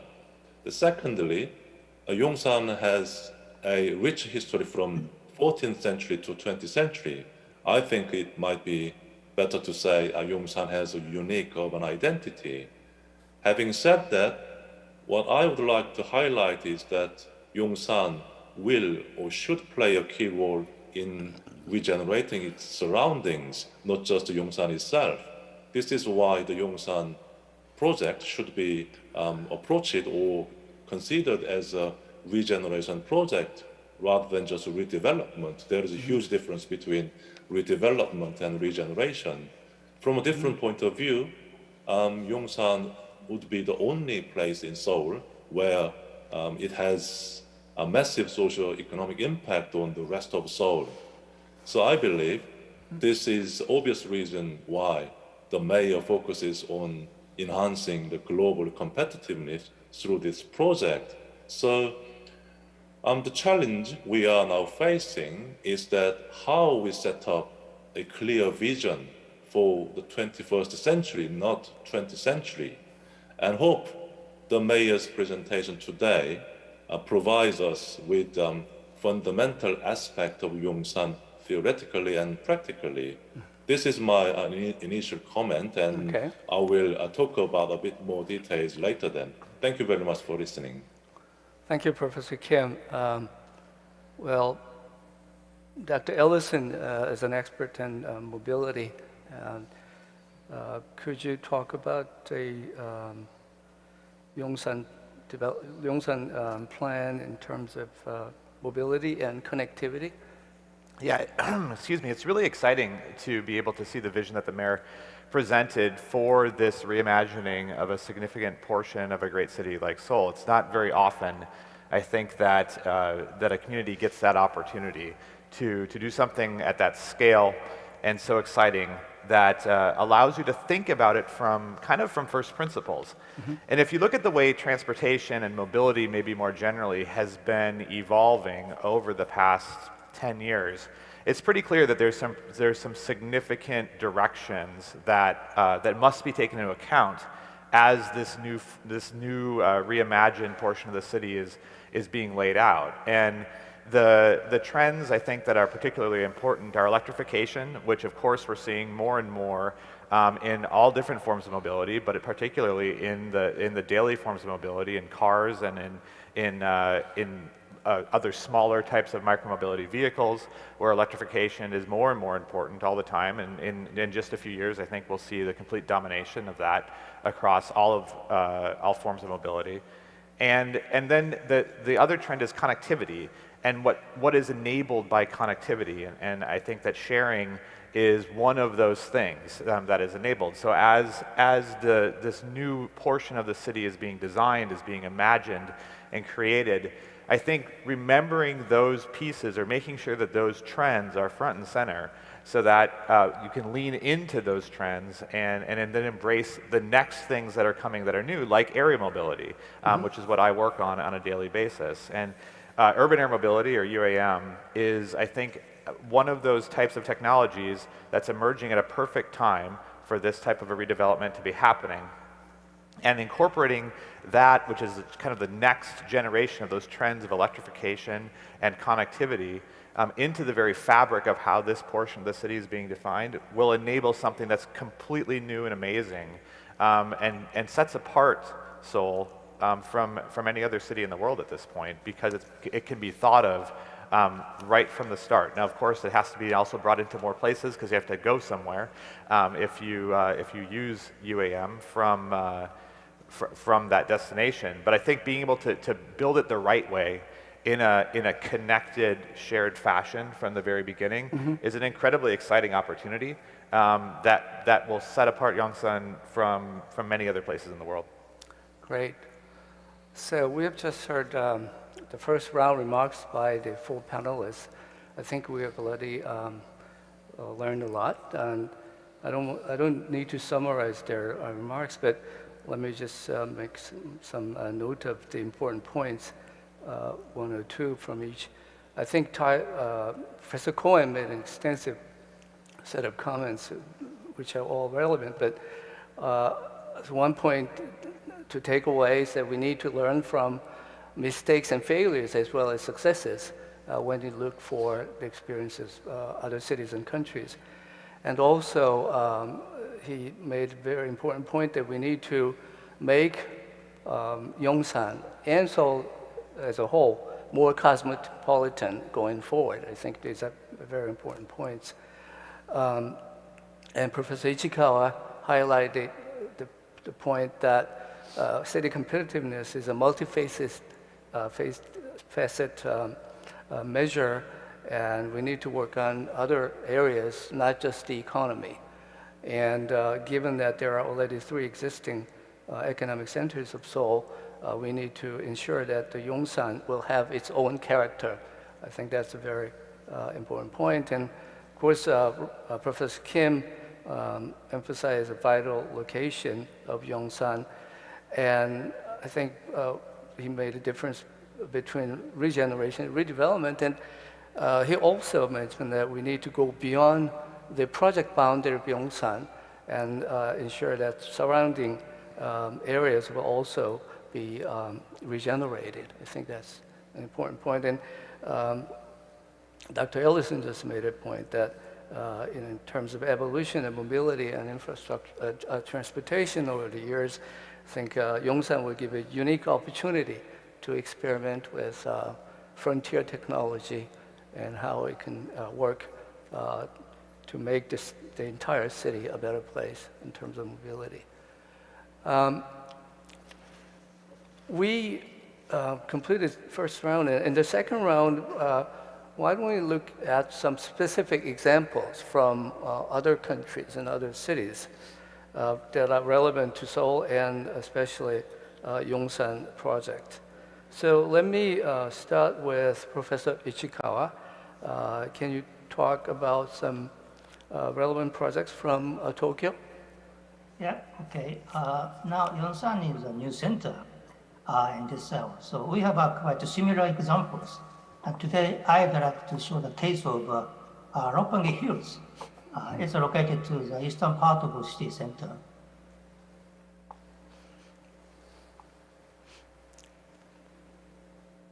Well, this is the city center of Tokyo, and about 20 years ago, Roppongi Hills project was completed. But Roppongi Hills now is a city center, but at that time, it was not a really city center. So original CBD is a little bit different area, about 2 kilometers east, and Marunouchi, Otemachi, and commercial center at the Ginza area. So for this development, well, developer try to find new ideas because so many sub-centers in Tokyo, in city center, it's competing. So in this case, Roppongi needs new idea. One important topic is mixed use. After completion of this Roppongi Hills, this is the Japanese largest mixed-use development project as a text for any other development after that. Well, for this purpose, of course, every time any new business center try to business center, not only that, financial centers. Even in Roppongi try to get that. But not only that, residences, hotels, movie theater, museum, and commercial facilities. So many mixed up system it has. And after completion in 2003, now the visitors about 40 million annually. And this is an important engine for this area to manage.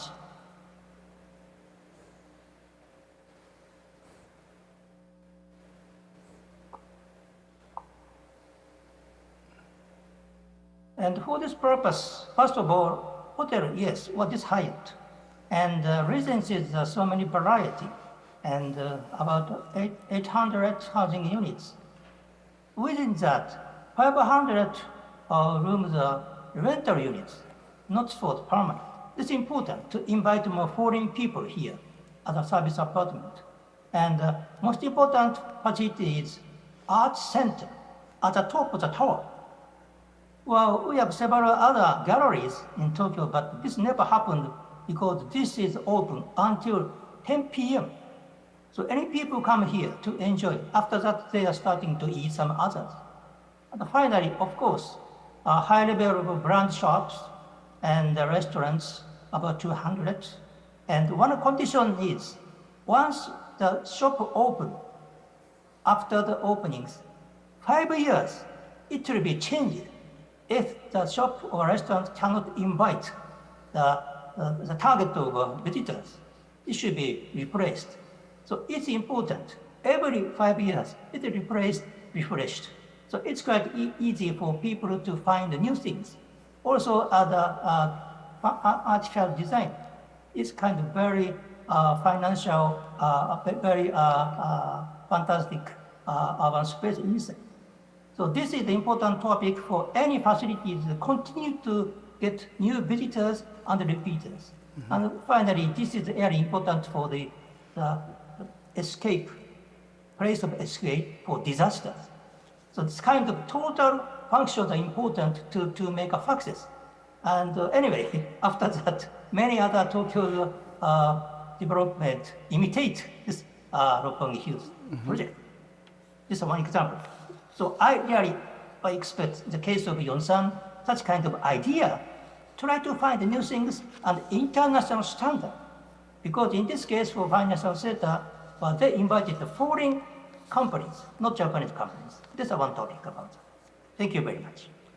Okay, thank you very much, Professor Ichikawa. And then Professor Kim, can you talk about some the UK examples? The mayor specifically mentioned the Canary Wharf case. Now I'd like to talk about similar cases in Europe in terms of the creation of new urban center. Let me start. over the last couple of decades, many cities, in particular capital cities in Europe, have developed or created a new strategic urban center. For example, as Mayor mentioned, Canary Wharf in London and La Défense in Paris, more recently Zawit in Amsterdam. Interestingly, there is a clear common aspect that is a specialized financial district, which means their role is to support the existing center of the city. In considering the examples like Canary Wharf, La Défense, and Zawit, although they are quite successful, these areas clearly have limited functions and limited characters, mostly based on economic roles. That's very important. The mayor mentioned today Canary Wharf as one of the examples, successful examples, if you like, but we have to rethink about the differences between Canary Wharf and Yongsan, or other similar existing examples and Yongsan as well. The most important thing is that, as I pointed out earlier, the urban context of Yongsan is far more complicated, and the demand also much higher, because either Canary Wharf or La Défense is the 20th century model, 20th century urban development or urban regeneration model that mainly focuses on the creation of specific financial district.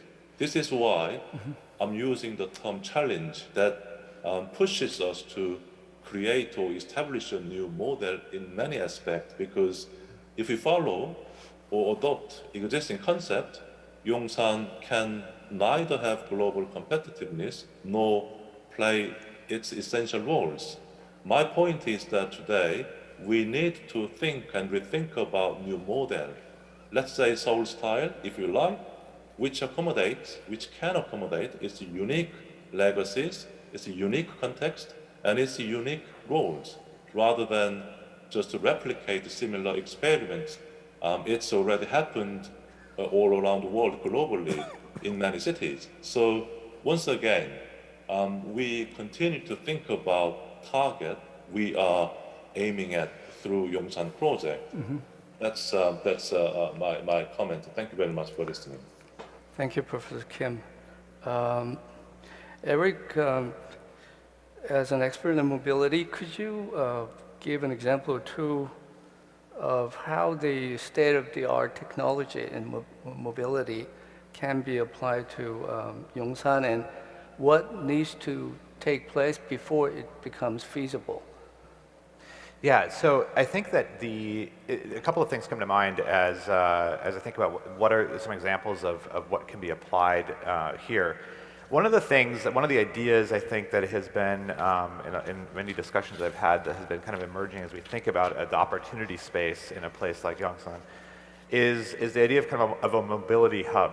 So what are the synergies between different forms of mobility, both emerging frontier technologies like UAM that are not yet in widespread practice or widespread use, and other forms of emerging technology as well. So you think about what are the commonalities between some things, and something like electric vehicle charging for shared mobility might be something that actually is centrally located in the same place where you would want to have the demand center for UAM.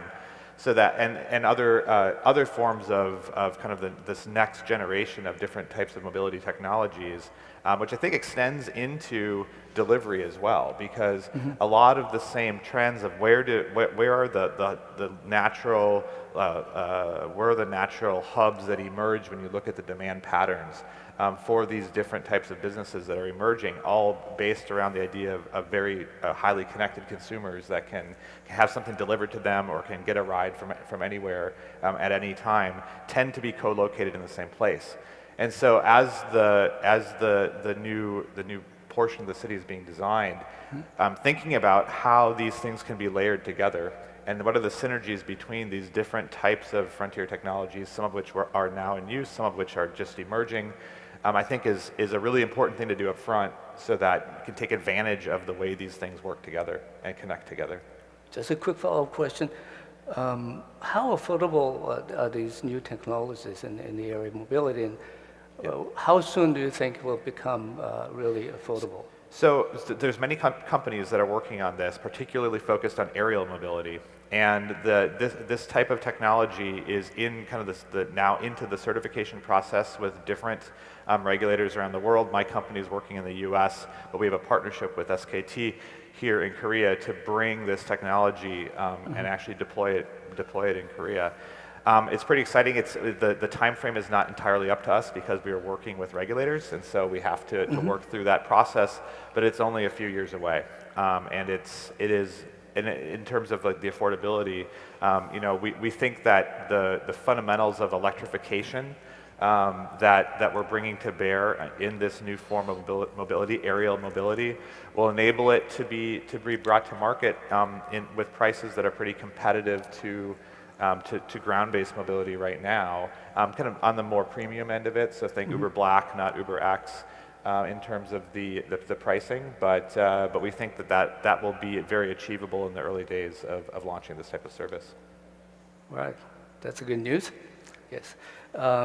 Professor Cohen, after listening to these comments, could you provide some more thoughts that you have on this, whichever aspect you want to delve on? I will be very short, but one word of caution. You wanted examples. Toronto had extensive plans to develop a new modernistic part of the city. First they lost momentum, then they lost public support. Most of it probably just isn't going to happen. So just keep in mind, this process does not run itself. It has to be articulated and public support developed so other leaders can keep this moving along the tracks. You're done? That was too short? Yeah, you told me to be short. So. No. Chicago. No, I thought that initially we might be time constrained seriously, but we're doing great. So if you have a few more words to say, you're welcome to say. In my own country, I worry about Chicago. Several decades ago, they did a lovely development of the waterfront, redevelopment. Not high-tech, but a total success. Since then, they've done very little. Chicago will lose its status probably as America's #3 city. And I think the point is you just can't be complacent. The fact that you did something great 20 years ago, that's nice. But it's a very competitive race amongst cities to attract resources.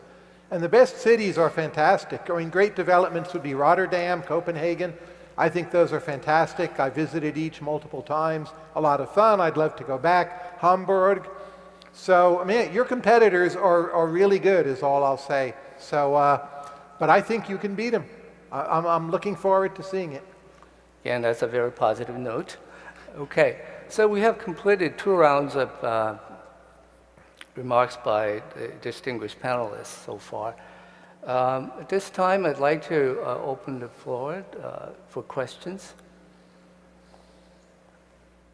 Any questions about the presentation or, oh yeah, there's one, yeah. Could you identify yourself, please, and then ask the question.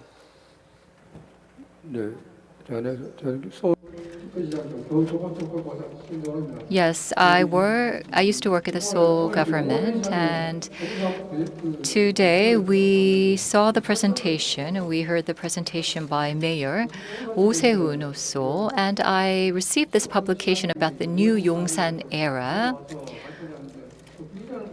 And if you look at the vision presented, well, in this vision of Yongsan, I don't think I've seen a lot of details about natural disaster prevention or response. We've recently experienced heavy rainfall, so I would like to hear from the panelists their views about what we should do in terms of the natural disasters. And Ichikawa has been working on disaster prevention and also, right? Oops. You're muted. Okay, sorry. Yeah. Okay. Well, about disaster, disaster is a quite critical topic for Tokyo, and we have many history how to not potentially prevent, but how to decrease the damages. And this takes time, and of course, I believe in case of Yongsan, you may have some disaster preventing flood against the waters. And I don't know the case of the Seoul, some disaster caused by earthquakes and present. And whenever from the viewpoint of architect, any disaster we can prevent whenever we construct any the structures. So point here is how much we can do and how much it costs. Then we have to decide. But anyway, every time we are thinking about how to escape from any disaster. This is a basic topic for any urban planning, maybe for mega cities in the world. Okay. 질문에 답이. I hope that was a sufficient answer to your question. Thank you. Okay. Any other question? Yeah. Mike. A microphone, please. 예, 수고하십니다.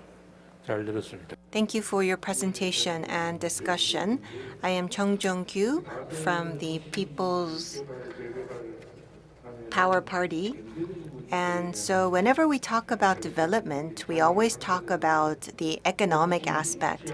But for people with disabilities, we are very interested in your vision for welfare and inclusiveness. So when we develop an area like Yongsan, of course, a lot of people think about tall buildings, but what about the quality of life of the residents of Yongsan? I hope that we will take that into consideration. Very important point, making the city more inclusive by way of accommodating the needs of physically handicapped and other disadvantaged groups of the society. You might want to say something in terms of mobility to the disadvantaged people. Yeah, I think it's really important that be one of the principles that is kept in mind as we design new forms of mobility and think about how the city itself accommodates that. I think there's many places in the world that that don't accommodate it appropriately, and I think that anytime there's a new opportunity to rethink something from the very foundation, that needs to be one of the principles of inclusiveness that's included in that redesign. Okay. Professor Kim, do you want to add anything? Yeah, just one thing is that I emphasized several times the difference between Yongsan and other European cases, including Canary Wharf and other funds. That's important thing is that if we are thinking about the urban quality of Canary Wharf or other funds, in particular in social aspect, we can't say those examples are very good for everybody. So that's why I emphasize social aspect, because economically saying, Canary Wharf is very successful, other funds also is very successful. But if you are thinking about the public space, quality of public space for everybody, it's not very much successful compared to other aspects. That's why Yongsan should be different compared to other existing cases. So we have to more focus on social aspect. So that's important point of Yongsan in the future. Thank you. 질문이 답이 됐습니다. I hope that was a sufficient answer. Let me take one final question if there is one.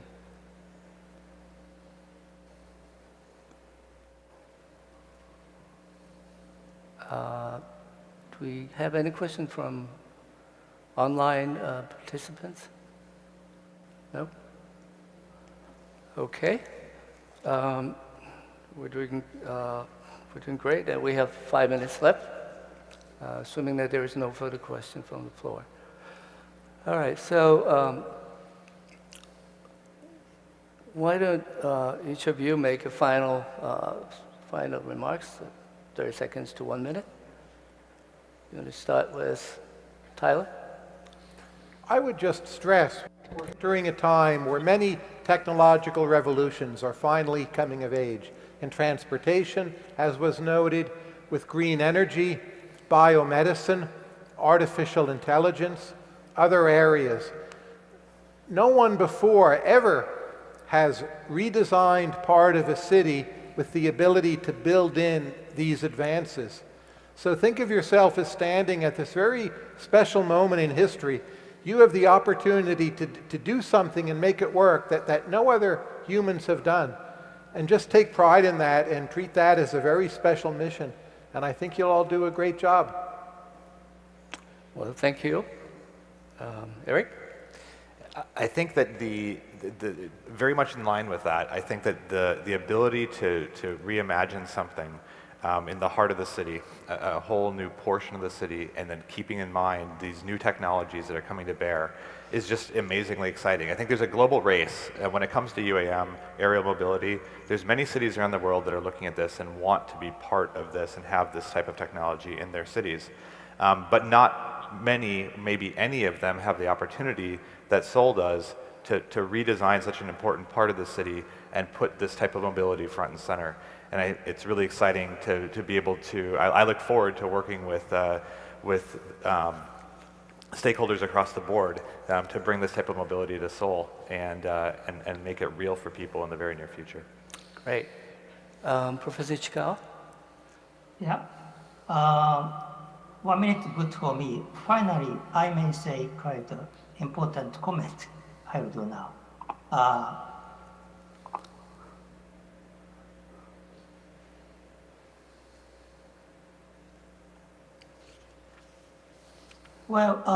This is the center of Tokyo, and within a 5-kilometer radius, quite powerful sub-centers located closely each other. And why this happened? Well, about 20 years ago, 2001, we formulated the future urban structure of Tokyo city center. At that time, our policy is don't expect sub-regions in the suburbs. But finally, after that, Tokyo government changed the regulation and the more acceptance of the new development. And finally, 10 years past now, so many, they're competing, but all competing each other. Very fascinating. The new style. This happened even in a mega city in the world. Maybe this is out of common sense in the world, but this is my opinion, and now we are realizing a fact. What happened in Seoul now? You have a quite famous 3 main sub-centers, Gangnam and Yeouido and Gangnam. But my opinion is it will be too far each other. But once Yongsan sit here, Yongsan has a very high level of potential to extend power of city center. It's come to the power of Seoul.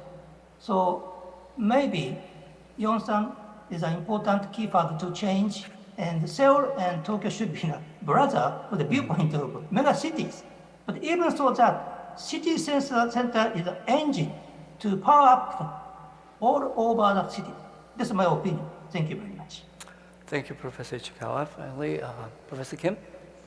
Yeah, thank you. At least over the last 30 or 40 years, Seoul has been following many cities like London, Paris, New York, Tokyo, and so on. Now I believe it's time for change. It's time for big change. What I would like to highlight finally is that Yongsan is not just the development of a single district, but a new engine for 21st century Seoul. So we need to be more innovative, more creative, and finally more sustainable. That's our job and our responsibility. That's all from me. Thank you. Thank you, Professor Kim. I think this was a very insightful 40 minutes, and I personally feel I learned a lot from all the speakers, but also from the questions from the floor. And if you don't mind, let me use the last 2 minutes just to wrap up. Again, I don't mean to summarize the extremely rich discussions we've had, but the few important takeaways that we are engaged in the task of creating a new space at the heart of Seoul, which provides unique opportunities, especially in terms of the new technologies becoming available and Korea being at the forefront of those technologies. That said, the newly developed space should have its own character.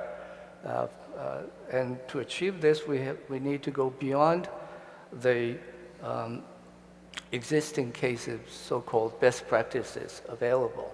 So we need to ensure that Yongsan has its own character. And a few speakers also highlighted the importance of governance and communication with the citizens. The project will not go just automatically forward.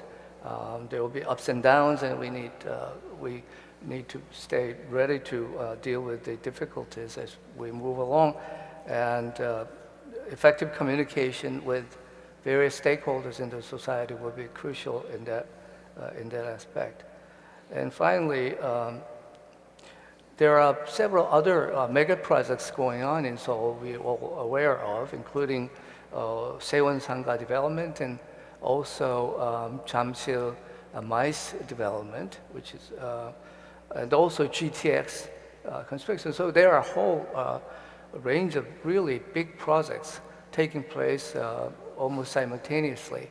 And the city has a really challenging task of ensuring that each and every project will proceed as planned, but also to maximize the synergy among these various projects, and also among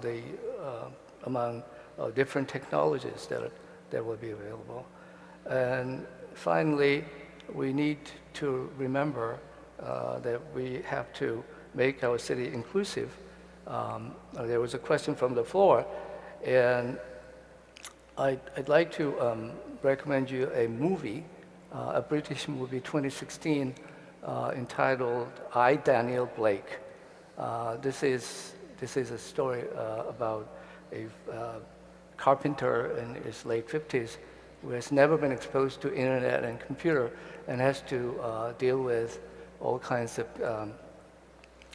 requests using internet, and it's frustrated. I don't want to spoil the movie for you, but the point is that we have to make provision for those who cannot have access to new technologies. And with that, I think we can make our city a better place to live in, not only just economically more competitive, but also more livable for all the residents of the city.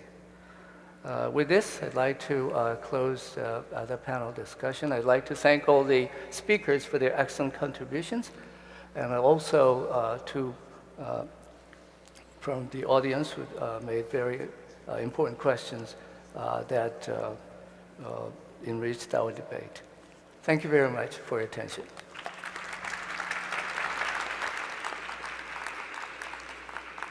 이상으로 용산 르네상스 This concludes the Yongsan's Renaissance, Yongsan and Future City session. Thank you everyone for your participation.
We'll now begin the session, Conversation with Princess Haifa Al Saud, the future of travel, tourism, and culture.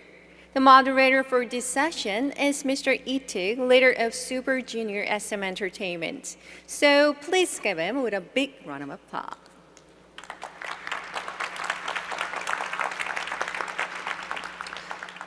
네, 글로벌 최대 지식 We are here at the Global Festival of Knowledge, World Knowledge Forum. I am Lee-tuk of Super Junior.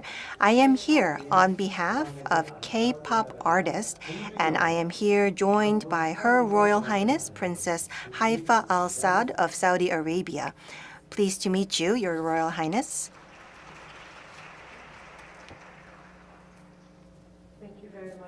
Meet you too.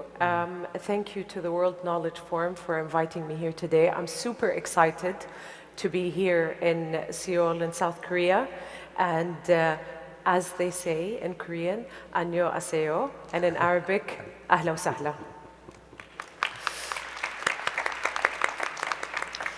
자, 이번 세션 For this session, we will be discussing the journey of cultural exchanges between Korea and Saudi Arabia.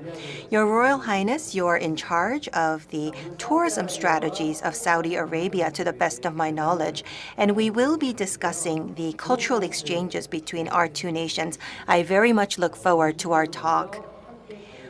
So let's take this opportunity to greet the audience. Your Royal Highness, would you like to greet the audience first? Yes, absolutely. I, again, very pleased to be here with all of you today. Both our cultures go back, way back in thousands of centuries. And actually this year we are celebrating 60 years of strategic partnership between Saudi Arabia and South Korea. So this is the best time to be here.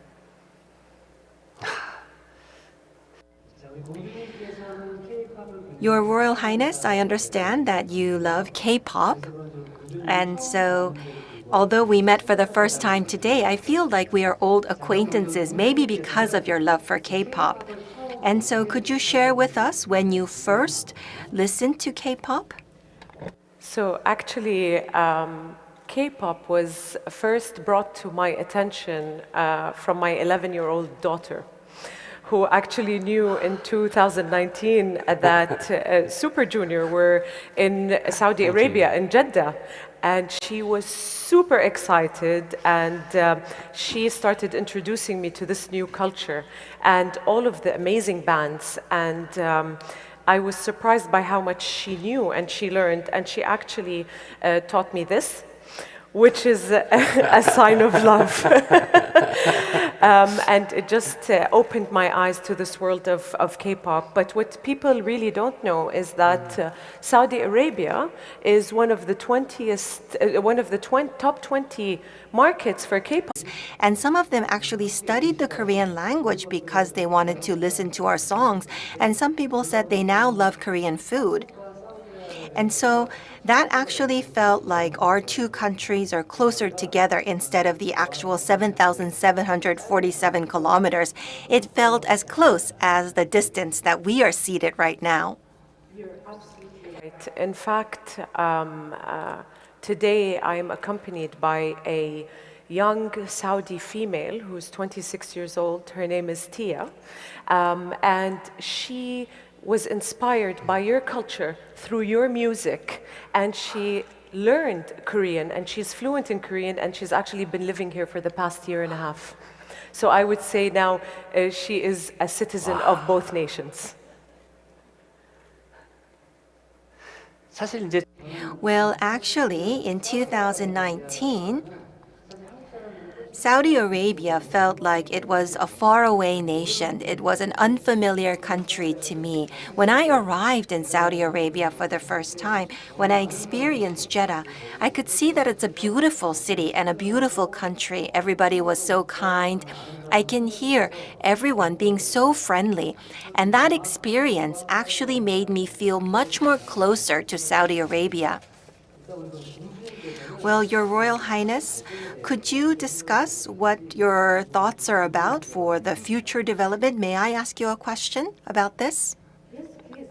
So when we talk about Saudi Arabia, and I think this is very important, people think about two main things: desert and oil.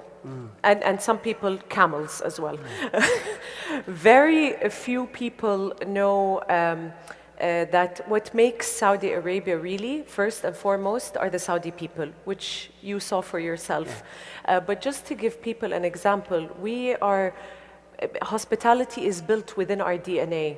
So today when you go to Saudi Arabia, if you go to a coffee shop, for example, and you ask for a coffee with coconut milk, let's say, the barista who's Saudi will sit and smile and say, yes, with pleasure.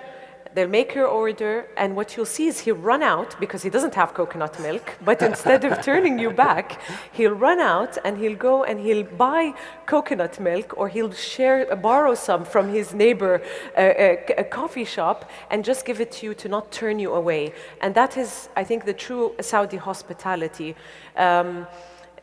Just to bring it back, what also people don't know is that the Saudi people, it's a youthful population. We're talking about 70% of our nation are below the age of 30. And that's a very, very young population. We're led by a very young crown prince as well. And we have big ambitions. Our people are very worldly. They're very connected. Thousands of Saudis, for example, are very familiar with your culture through the beautiful movement that you have done, which is Hallyu, which is the Korean wave. Wow. They've learned about your culture, they speak the language, they've traveled here. We're very worldly. Our youth is worldly, they're engaged, they're connected, and they're very ambitious. And we're a nation that's not afraid to support that ambition and invest in our people, whether it be by training or by supporting very creative ideas like The Line, which was the new city that was announced in Saudi Arabia. Well, in fact, Saudi Arabia may have seemed unfamiliar, but when I arrived there, all the fans were so gracious to us and they supported us. So Zeta actually is no longer an unfamiliar place for me. And you said that it's a young country, and I could feel that youth and also the passion among the people. And I think that really helped us feel the energy and be more energetic. We've been touring around the world, but Saudi Arabia is one of the most memorable places that we've visited. So the youth and the passion of Saudi Arabia is something that I look forward to see more of. I really appreciate that. And we have a lot to share with the world, and we're happy to be the world's partner in whatever it be, whether it's in investment, whether it's in sharing our culture or who we are as people. But you know what I think is interesting is your career path and how you've made it. And really, it's so astonishing to see. So will you allow me to ask you a question on your career path and how you are still one of the most iconic symbols of K-pop? Well, I think that what's most important is to continue to take on challenges, and you should knock on the door until the door opens. When we first started to perform, well, our initial goal was to be beloved here in Korea. But then we extended our goal to Asia, Europe, Latin America, and even to Saudi Arabia. We've received so much love. And I would like to say that never give up. You should never give up and take on new challenges, and then you would be able to accomplish so much.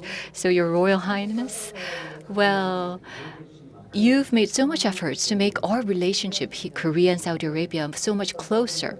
And I think that in 10 years and 20 years, I do believe that you will contribute more for the greater relationship in those years. Really, again, your journey is beautiful for me to see, because we feel your ambition, we feel your drive. And I was looking at some of the posts on Twitter and comments about this session, and people were commenting to you that they're so proud of you. And now I understand why after having met you. So I'm very happy to be here on stage with you, because I understand that drive and that motivation. And you're absolutely right how it can bring us together eventually. I see it in the transformation we're undergoing in our country.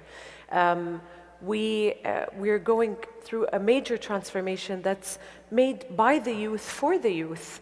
I myself started in the private sector, in banking, at a time where it was the financial crisis, so it wasn't easy. So I understand challenges. I also was one of the first females to start in the banking sector in Saudi Arabia a while ago, and the transition also from private sector to public sector, where my passion lies through driving impact for our young people, is something that you do as well in your way. And this is something where I feel like we can meet under a common theme, like the theme of this forum that we're in today, which is prosperity and our shared values of friendship, our shared values of freedom. This is definitely something that we can connect on and meet as people of the world. Yes, today I've met Your Royal Highness, and when we think of Saudi Arabia, well, we might have in the past had some tendencies, these thoughts, but I think that we were able to overcome the previous thoughts or ideas that we had with Saudi Arabia, and I do believe that cultural exchanges between Korea and Saudi Arabia will be continuously promoted. Yes, absolutely, and I feel like we're just at the beginning. We're going to see, as you mentioned, a lot more. I expect in my next visit to South Korea, I'm going to see much more Saudis speaking Korean, but I also hope to see much more Koreans speaking Arabic, as I met with your team today, which was very impressive to see.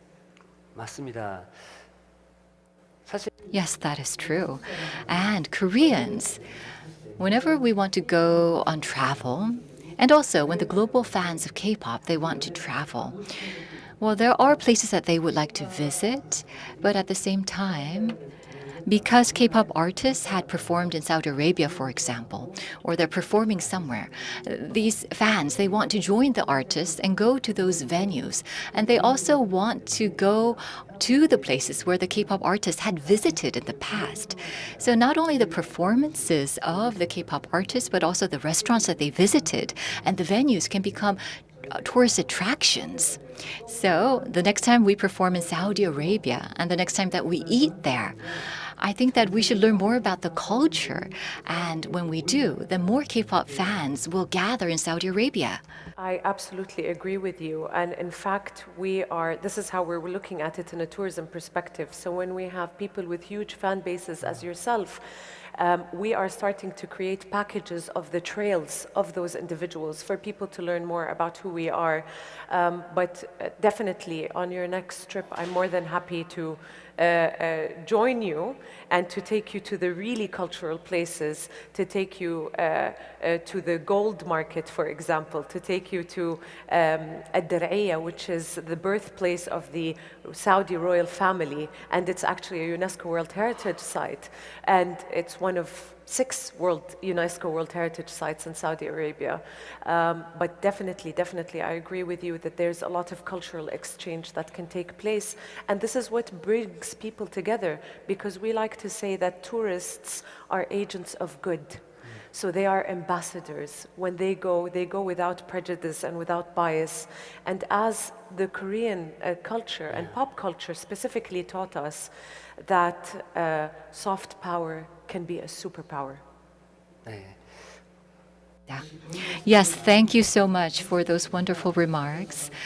And when we have the opportunity, I would really like to go. And also, if you ask me to become a friendship ambassador to promote Saudi Arabia, I would like to accept. So next time, if you come to Korea for leisure and travel, then I would like to be your personal guide to take you to the wonderful places here in Korea and take photos with you. I really appreciate that. And I shall be your tour guide in Saudi Arabia as well. 네. 내년 1월.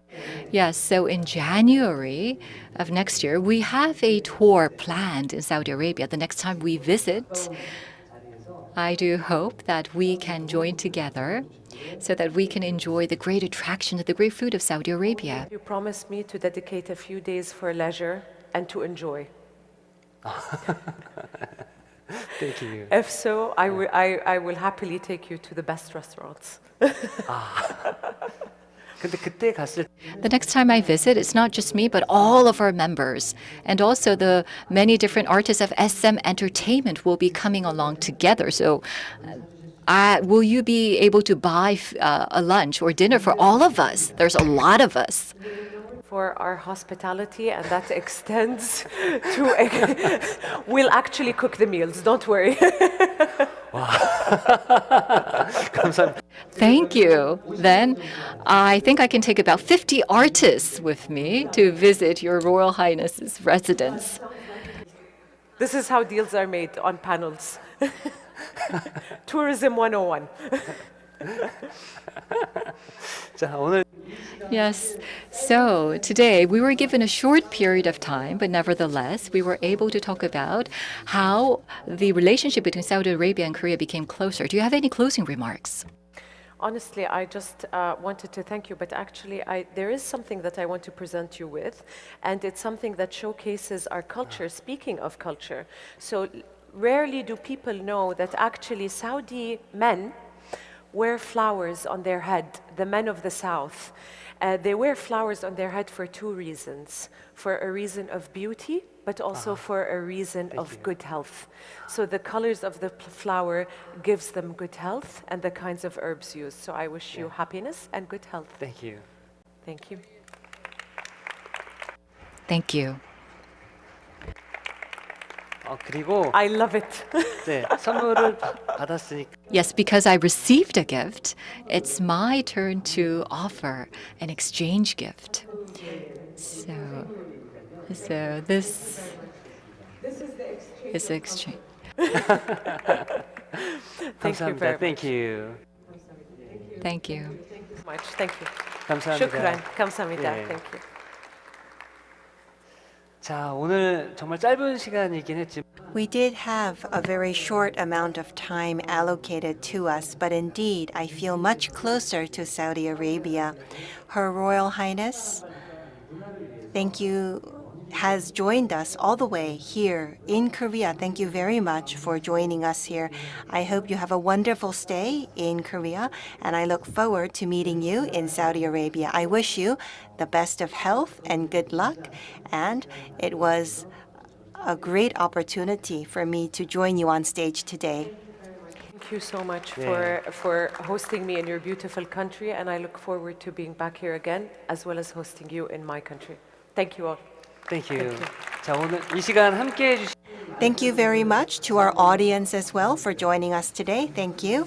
I am Ituk of Super Junior. Thank you very much. Thank you. Thank you. Thank you once again to the speaker and moderator. This ends all the sessions of the first day of the World Knowledge Forum 2022. Thank you for being with us until the end. Tomorrow, a feast of various knowledge by domestic and foreign scholars will be held. We hope that many of you will participate. See you tomorrow. Thank you.